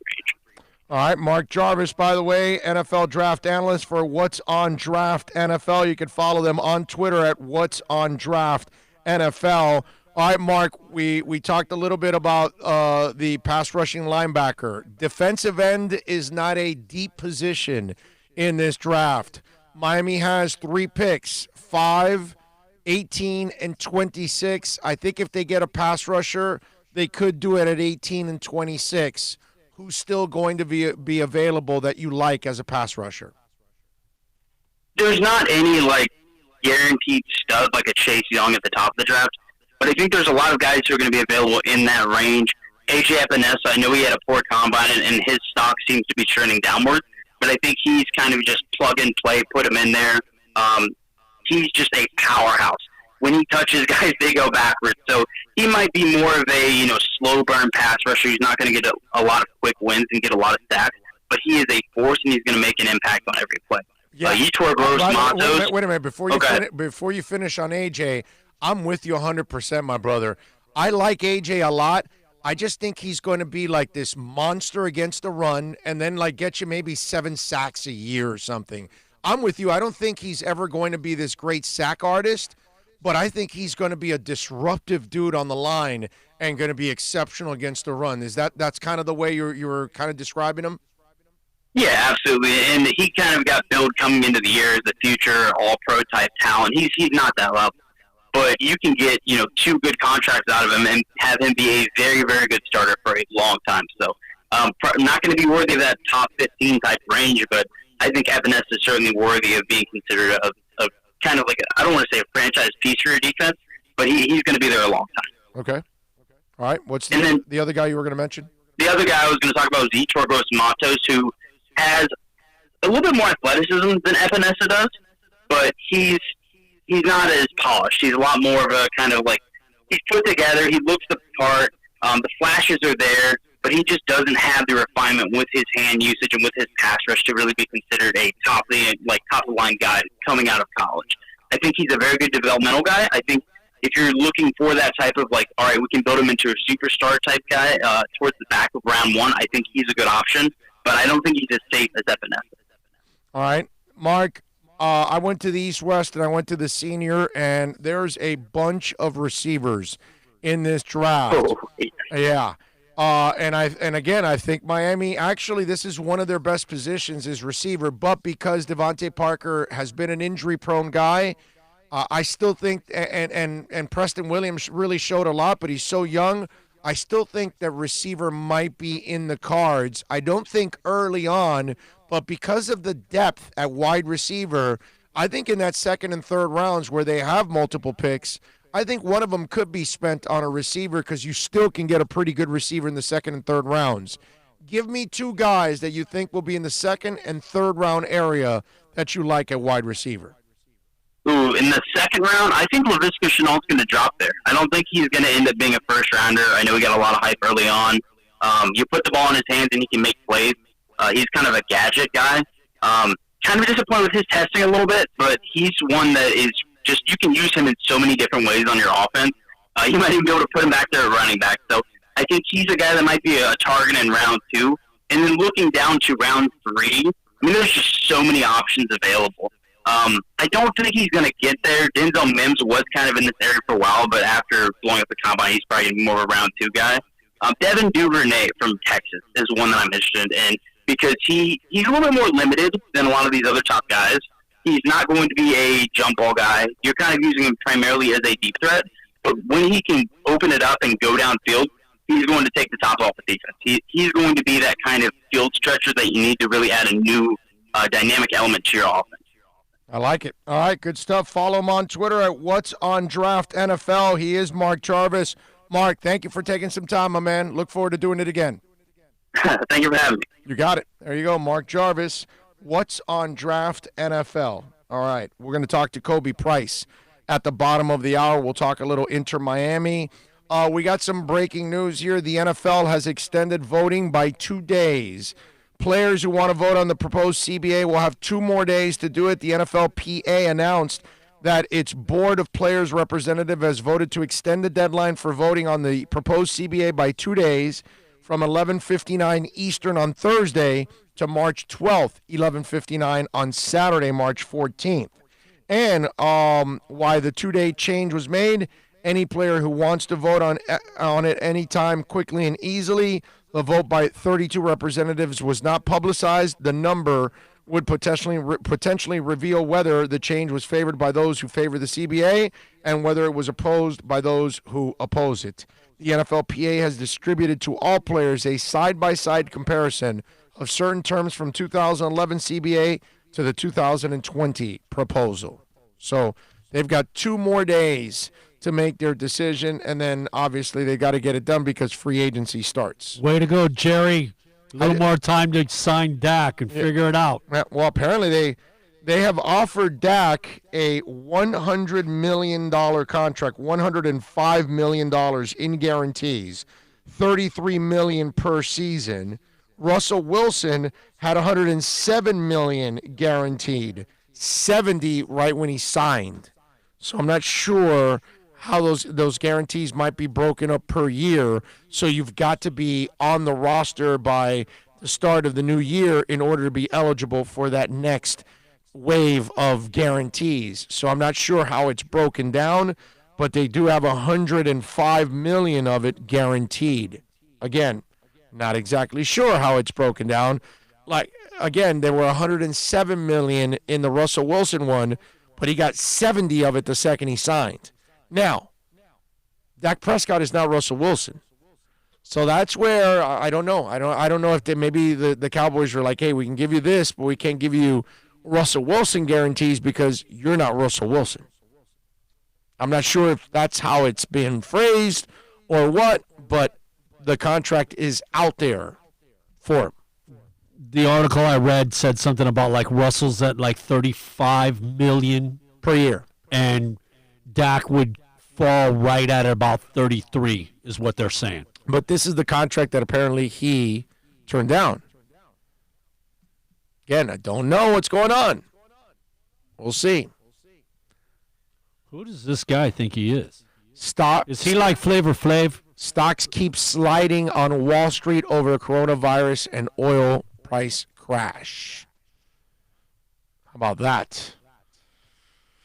Not good, huh, folks? Not good, especially if you play the market.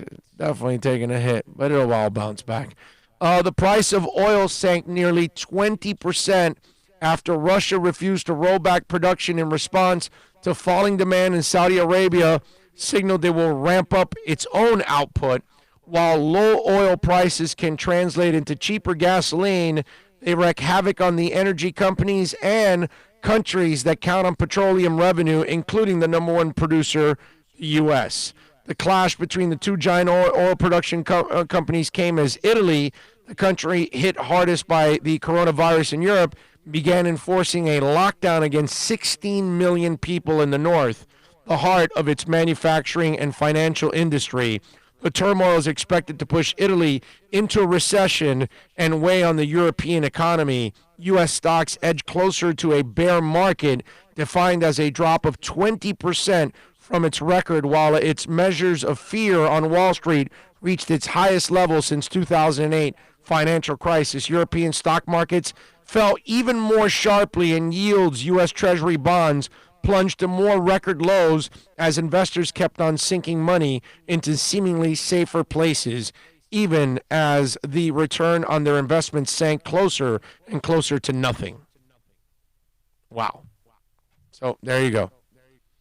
Man. Dow Jones Industrial Average lost 1,255 points, 4.9%, 24,605 after briefly being down more than 2,000. The NASDAQ gave up 4.4%.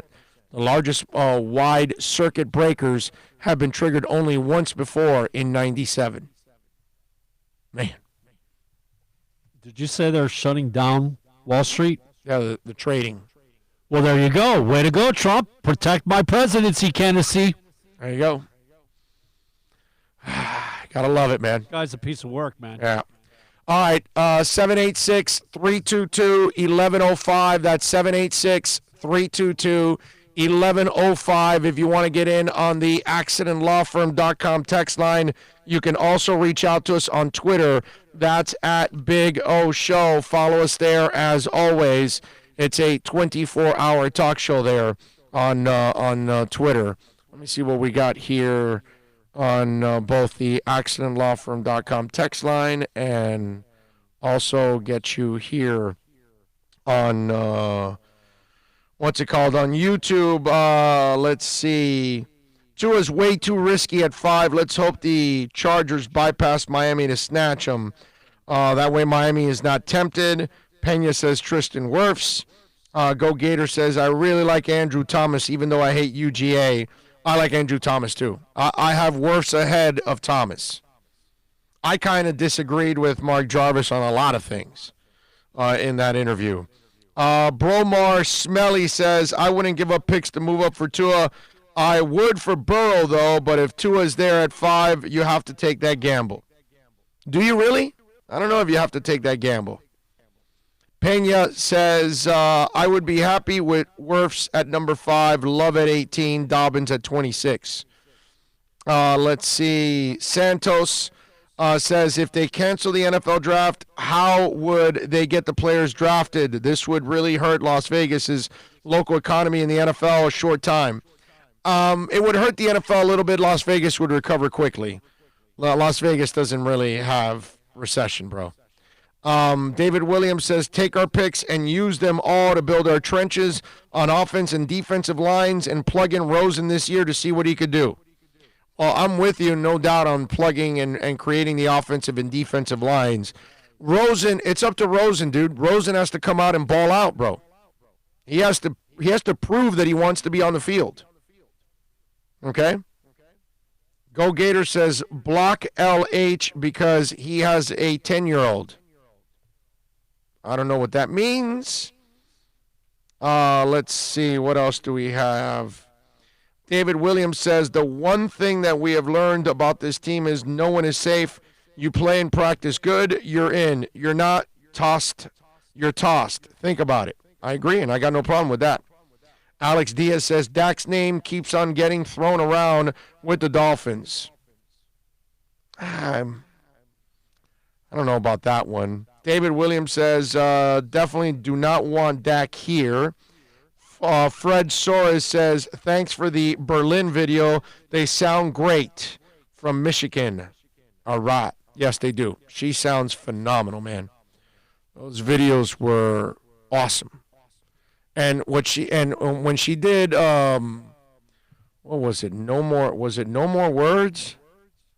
I think she started in a cappella, I want to say. I gotta show it to you. Let me see if I have it here on our post here. Let me see if I can show you one and play one on our Twitter page, on our Twitter feed, as they say. Let me see. Here we go. There we go. Now we can do it this way. Let's see before I pick it out. But she sounded absolutely phenomenal. Let me see here. I just pulled up Masquerade and Sex. But I wanted to play another one. Here we go. Take My Breath Away. Pop this up there, Bill. Check this out, okay? Listen to this, how she starts off the song, okay?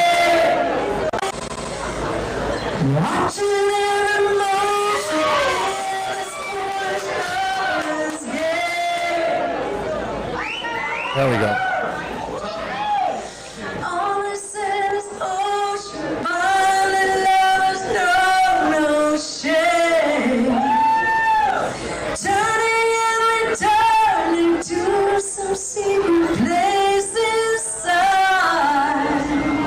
No record, nothing behind.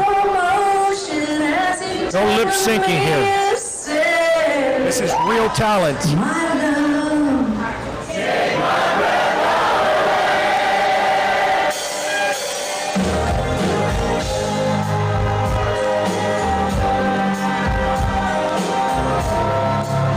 Phenomenal.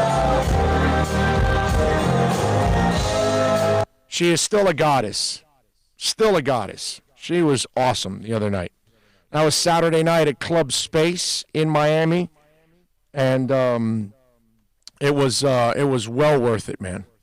It was fantastic. That is real talent. All right, Kobe Price from the South Florida Sun Sentinel is going to join us on the other side. Inter Miami played their second game of the season. It looked good for a while, and then the wheels came off. We'll talk to Kobe Price, the Inter Miami beat writer for the South Florida Sun Sentinel, next. America's safest and best-selling compact luxury SUV is at Acura of Pembroke Pines, and this is how we do it. RDX, $339 a month at Acura of Pembroke Pines, the #1 volume Acura dealer. No one expects to get into a crash, but I expect you to go to accidentlawfirm.com if you do. Make sure when hiring a driver, you go through a rideshare app so that you can be covered by the insurance, which can be up to $1 million whether you're a passenger or a driver. In other words, don't try to save a few bucks by paying cash instead of going through the app. I'm attorney Bobby Nunez from Nunez Law in Miami, and we're here to help you through the process. Go to accidentlawfirm.com for a free consultation from me, Bobby Nunez. That's accidentlawfirm.com. Are you tired of watching the same old travel videos on the internet? Well, then check out MikeNoGoZones.com, a travel documentary that's breaking barriers. I go to the places that the media tells you to fear, where no one else dares to go. Baltimore, Opelika, South Side of Chicago, and more. Go to MikeNoGoZones.com. Plus tax, tech title. It includes $8.99 dealer fee on approved credit offers and 11/10/19. Over 1,500 Toyotas are on the ground, and truckloads of new 2020 Toyotas just keep on coming. To eliminate all 2019 models, Toyota of Hollywood is holding the ultimate 2019 model year changeover event. Make us an offer, any offer, and you can buy a Toyota at up to 50% less than their original MSRP when new and used. 50% less. A pre-owned 2019 RAV4, not $30,000, $19,775. A pre-owned 2019 Camry LE, not $26,000, $17,775. A pre-owned 2019 Corolla LE, not $22,000, $12,775. Pay up to 50% less at Toyota of Hollywood, the #1 volume Toyota dealer, based on total retail sales of new Toyotas in the Southeast region for 2014 to 2018 per SCT on 441 between Hollywood Boulevard and Sheridan Street. Open till midnight. The world's biggest band is coming twice. Metallica. Running the Welcome to Rockville Music Festival. 2 different nights, 2 different sets. The weekend of May 8th through the 10th. Go to welcometorockvillefestival.com for all information. Get your tickets on sale right now. The one, the only Metallica. Go to welcometorockvillefestival.com.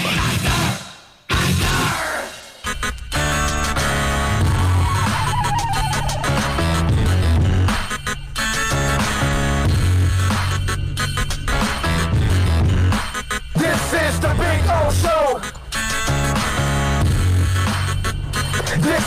Big O Show. All right, we are ready to rock. We take you, of course, here with Kobe Price. We're going to talk a little Inter Miami as Inter unfortunately lost 2-1 to DC United. They will get ready this Saturday to take on the Galaxy, and it'll be their home opener. The place is going to be buzzing. Then again, season tickets are sold out for the year, so I would imagine it would be buzzing right now. Kobe, of course, you can follow him on Twitter like I and so many others do at Kobe_P. Catch his work there at the South Florida Sun Sentinel.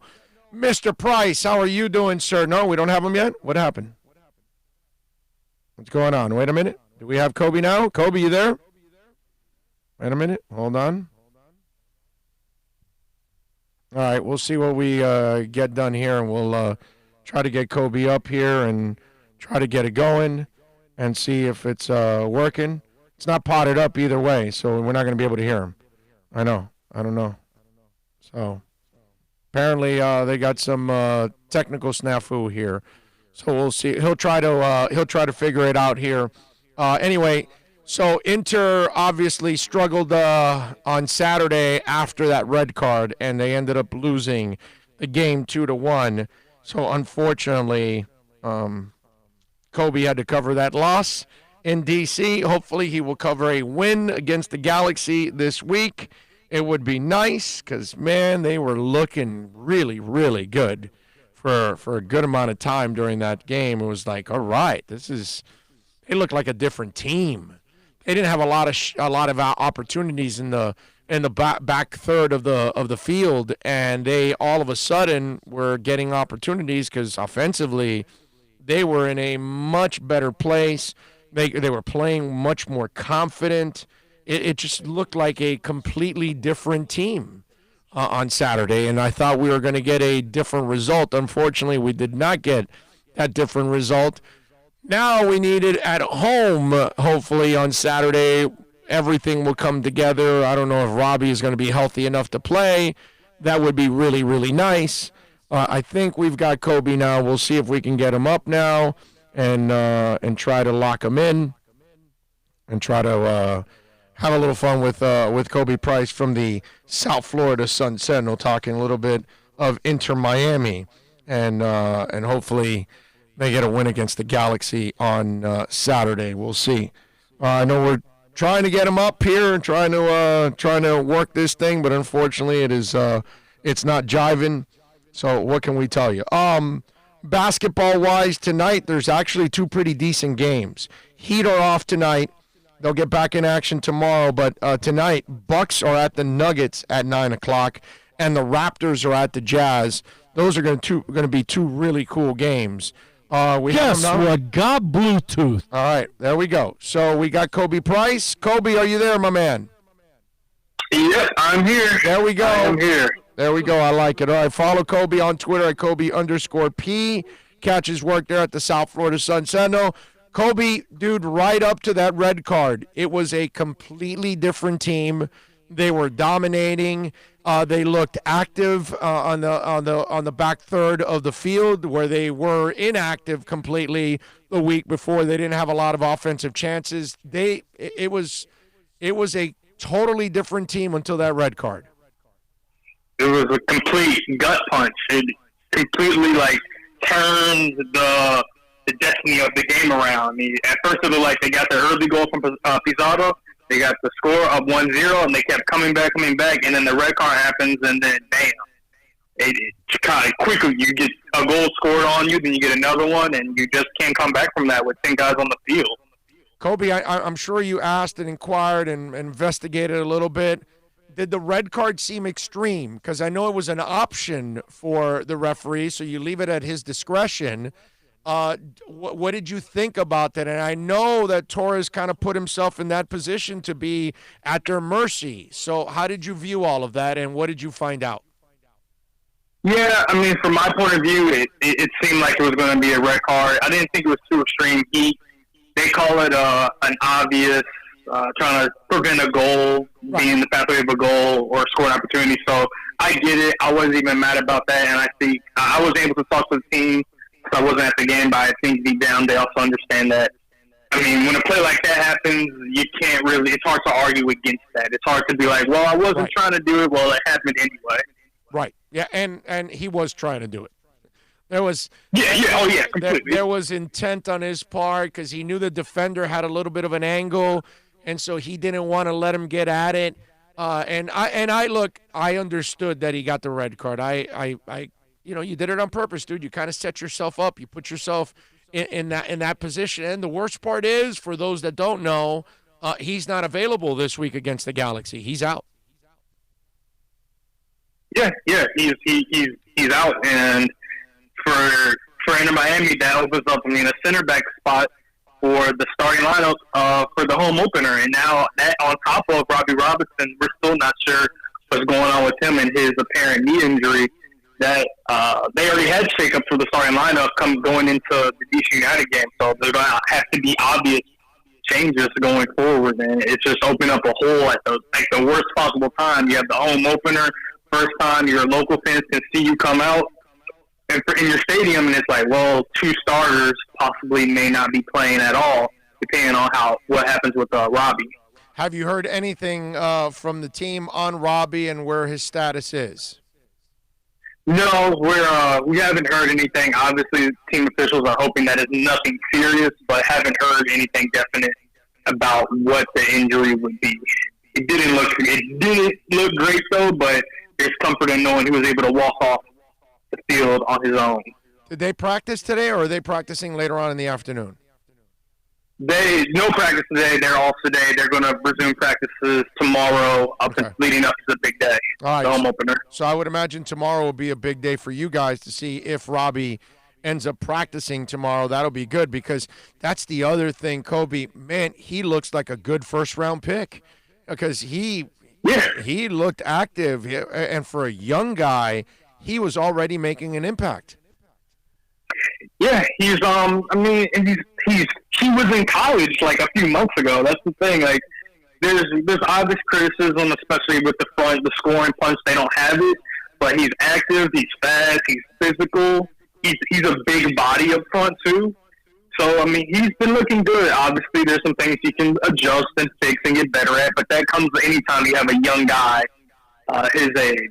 But he's looking like a good pick for them, man. It sucks for them that he's going through this so early, just the second game into his career. Only get a game and a half in, and you're already dealing with some kind of injury that may or may not affect your practice and playing time. But he's been looking solid so far. All right, Victor Ulloa, the penalty in the box. Your thoughts on that one? I didn't feel the same as the Torres red card, but I get why the penalty in the box was called for him. I don't know what's going on, but at the same time, it's like so many back-to-back, just the mistakes so close together. It just felt like maybe they mentally weren't where they needed to be. Maybe Victor was in the same place. Well, yeah, that's also because the other player did a nice little acting job too, so he kind of added to it, and that's probably why it kind of takes away from it, right? But the way I looked at it also was when you put yourself in that position. I'm talking about Victor using your leg up high like that. Again, you put yourself at the discretion of the referees, and then that's when they can question it right away. And obviously, it helps when the other player is going to do a little bit more of an acting job to, like, he got hit and flustered and all that stuff. So it kind of compounds the problem when it's all said and done. Yeah, and that's the one part that you don't want to do. You never want to leave it to the referee, because when the decision's not going to be one, maybe not all the time, but it's most likely not going to be one that you like. If you're Victor or any other player, you want to make it so the referee doesn't have to make that decision for you. Obviously, the acting job doesn't help your case, but at the same time, you didn't help your case either with the highlight. Carranza, when's he supposed to come back? Is we're still another month or two away from that? Well, so today's March 9th, I believe. They said 10 to 12 weeks from the end of January. So sometime between mid-April and late April, he could possibly come back. Okay. All right. And he hasn't been practicing or anything like that? Have you guys seen him practice? No, I haven't seen him practice. The last time I remember seeing him, he was in this wasn't this past week. This must have been a couple weeks ago. He was in a walking boot, and he was still using the scooter to get around. This kind of scooter that you put your knee on and you go around like that. Mm-hmm. So with the injury, they never specified the exact injury that he did have. So maybe this week or within the next week he'll get the boot off and then he'll start practicing again. But he won't be back at least for, I would say, another month and a half at the earliest. So what are the players pissed? Excuse me, are the players pissed about the loss? About the injury or the no about the loss? I thought you were talking about that. I think more so disappointed. They're more so disappointed. They're just like, they're more frustrated than pissed. They're just like, we had the opportunity. It was right there in front of us. And, like, bam, like, so quickly. Kind of a little bit of frustration, like a little bit of bewilderment, just like, how does this happen so quickly?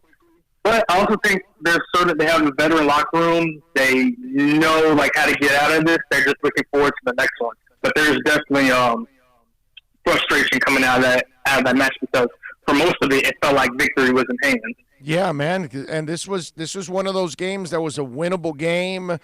They were higher ranked going into this week in the power rankings, and they were outplaying them badly actually up until that red card. They looked like the better team. And how about this week against the Galaxy? What do you tell Inter fans about their chances this week?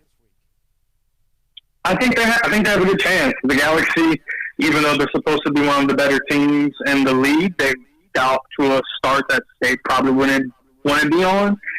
Still looking for their first victory of the season, so they have a good chance. I mean, they showed against LAFC that they can hang with some of the best. They showed against DC United, even though both came in a loss, that they can be competitive. They can be competitive against any team. And like you said, for most of that match, they were actually the better team. They looked like the better team. So I would tell fans against the LA Galaxy matches that this team has a good chance. Whether they win or not, it's going to be competitive. It's going to be a great environment. It's going to be a match in that if you can make it out, I would definitely want to be there for. Well, I don't know if you can get tickets because sold out, baby. Oh, yeah. I mean, they sold out the season tickets, right? They sold out the season tickets for the year now, right? Right? Yeah, they sold out season tickets and they sold out for the home opener. So, yeah, I guess it's too late if you're trying to get the tickets now. Should have gone on it early. Yeah, the prices right now in the secondary market are absolutely crazy. And those of you that got season tickets, you're smart because this is going to be one of the hottest items in sports in South Florida for the next couple of years. There's no doubt about that. Kobe, thank you for taking some time, my brother. Make sure you guys check him out. Kobe Price there at the South Florida Sun Sentinel. Follow him on Twitter at Kobe_P. And, of course, catch his work there at the South Florida Sun Sentinel website. Kobe, you're a stud, man. Thank you for taking some time. Appreciate you having me. You got it, baby. There you go. It's just a frustrating night. But I feel really good about Inter Miami. I really do. Look, it's the expansion year. I'm not worried.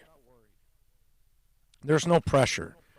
But what I do love is that they have been extremely competitive in these first two games. We could argue that they could be 2-0, 1-1, and I know they're 0-2. But this tells me that if you keep playing like this, eventually things will go your way. You can't play this well and then things don't go your way. And they were playing well until they made those mistakes. And then that really cost them. And it'll be interesting, too, that without Torres this week, how much does that take away from your defense? The activity that Torres brings is crazy. So that'll be an issue. Plus, you lose Robbie. And you're already not at 100% because Carranza's injured, and you still haven't added your two other players. Can you imagine once you get Carranza back, you get Robbie healthy, Torres back from suspension, and you add the two international spots? Telling you, things are going to get better. It's just, I know they're 0-2. You get frustrated. Don't look at the short term. look at the big picture and look how they've played the last 2 weeks, they easily could be wins. Those wins will start coming. I promise you that. No doubt in my mind. All right, let's see. What up, Big O from King Short? Top of the afternoon. Okay. There you go. Alex Diaz says, that was awesome. Still sounds great. Yep. I guess you're talking about Berlin. She does. Would you trade Xavier Howard or Devontae Parker for the Burrow pick? Sure, Mike Dominguez. Yes, I'll do that. I'll trade it if you want to play that fantasy game. Okay, of course I'll trade those guys for a quarterback. Yes, no problem. Why would they take a receiver when there's a plethora of them in the draft? Because Mike is smoking weed right now, watching the show and thinking, they'll trade Parker. That's all. I gotta wait, dude, for us to get Burrow, man. Yeah, they got an injury-prone one in A.J. Green. Let's go trade for another injury-prone player in Devontae Parker. They are the Bengals, but they don't really do those kind of things. They don't even trade, and they don't really acquire free agents or anything like that. You know? Let's see. Salute to Bam coming up clutch in the fourth quarter, and Jimmy Buckets out, getting a much-needed road W. Only 1.5 games behind Boston in the third seed now. I agree. And Bam is just amazing. Have you seen Terry Nunn's penthouse from 77? Really? Terry Nunn? Yeah, man. For some reason, I remember that. Terry Nunn, but she was just the Thank God It's Friday girl at that time. Exactly. Okay. Get naked. You know, all these girls get naked before they get famous. Remember Suzanne Summers with the rainbow in between her breasts? There's a lot of it. Okay. Hey, man, before you hit it, you're hungry, so you do what you got to do. Oh, so, yeah. I am looking at the Terry Nunn pictures. Very interesting. And I think it's Hustler, not Playboy. Really? Yeah. Because that's hardcore. Yep. I didn't know Terry Nunn. Thank you very much. I had no idea. Ankles back behind by your ears. I had no idea Terry Nunn did Playboy. I completely maybe forgot about it. Maybe I knew about it and forgot about it from back in the day. It's been so long. But I had no idea that Terry Nunn did nudes. Interesting. But thank you. Appreciate that. She still looks good, by the way. Okay, for her age, she looks good, man. She looked good. She sounded phenomenal. All right, that's the one thing that and the original band was there because the guy was there. I forgot his name, Jeff or Steve or whatever his name is. He had different hair. He had long hair instead, and he sung "Sex" with her. And he's the founder of the band because she said it on Saturday night. Big Company sounded all right too. I mean, they have a replacement singer, but they sounded good. That was cool. I enjoyed that. They did Fields of Fire in their encore, and then they did Big Country right at the end of the set, pretty much. Fred Soares says, if the Dolphins pick 2 at number 5, would you be okay using the 18th pick on Jordan Love if he's there? Wow. That's a great question, Fred. Do you take 2 quarterbacks with your first 2 picks? I don't know about that, man. Look, I'm a Jordan Love fan, but I'm also realistic. I'm the guy that tells you, look, I like Jordan Love, but he's erratic. You know what I mean? So it's not one of those guys that you can count on yet. Like, I'm not convinced that Jordan Love is going to transfer and become a great quarterback because he made so many bad decisions and bad throws this year that you just wonder, well, wait a minute. Hold on a second. Because everybody says, well, he lost his team and his offensive coordinator and his head coach and everybody left. Well, okay, so because everybody left, he went to crap and he just didn't make good decisions? So the only reason he's going to make good decisions is if you happen to have a good coach around him that can control him? Not exactly sure. So that's where now if you didn't take Tua at 5 and you took Tristan Wirfs and you took Love at 18, I got no problem with that. But if you're taking an injury-prone player at 5 and what could be a turnover-prone player at 18, that's kind of screwy. Okay? Tua's upside is incredible if he can stay healthy. Jordan Love's upside is incredible if he can learn consistency.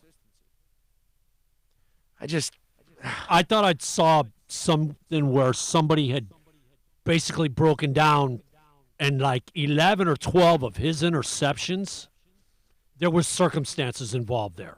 3 of them were tipped off as wide receivers. Oh, I see. They figured 4 of them were misreads, bad routes on the audible. And the other ones, he was kind of under duress, trying to do. So 11 were the questionable and ones. it was like, there's like 11 or 12 that, you kind of. I watched 5 of his games. Totally blame him. I watched 5 of his games this year. So what do you think? That's why I've said that you got to be careful with him, because that's why, I know Ty listens to us every day and he loves Jordan Love and he wants to take him at 5. I'm not the guy that wants to take him at 5. I just don't. He's not that good right now that I would feel convinced that at 5. See, if I'm taking you in my top 10, I'm convinced you're a franchise guy. I'm not convinced of that yet. I love him, but he's still raw. Hey, I love the Davidson kid from Princeton, but I know he's a project. I like Anthony Gordon too. Project. It's not like, oh, this is surefire. I love this guy, and you can't miss. It's not how I feel about Love. That's why I can't take him at 5. If I'm taking you at 1, 2, 3, 4, 5, 6, 7, 8, man, I need you to be a starter for sure. I can't be wrong. I love the idea of Burrow, then Chase, then whoever Detroit, and nobody move up. And, number 4, the Giants aren't going to take a quarterback. They got their guy. Right.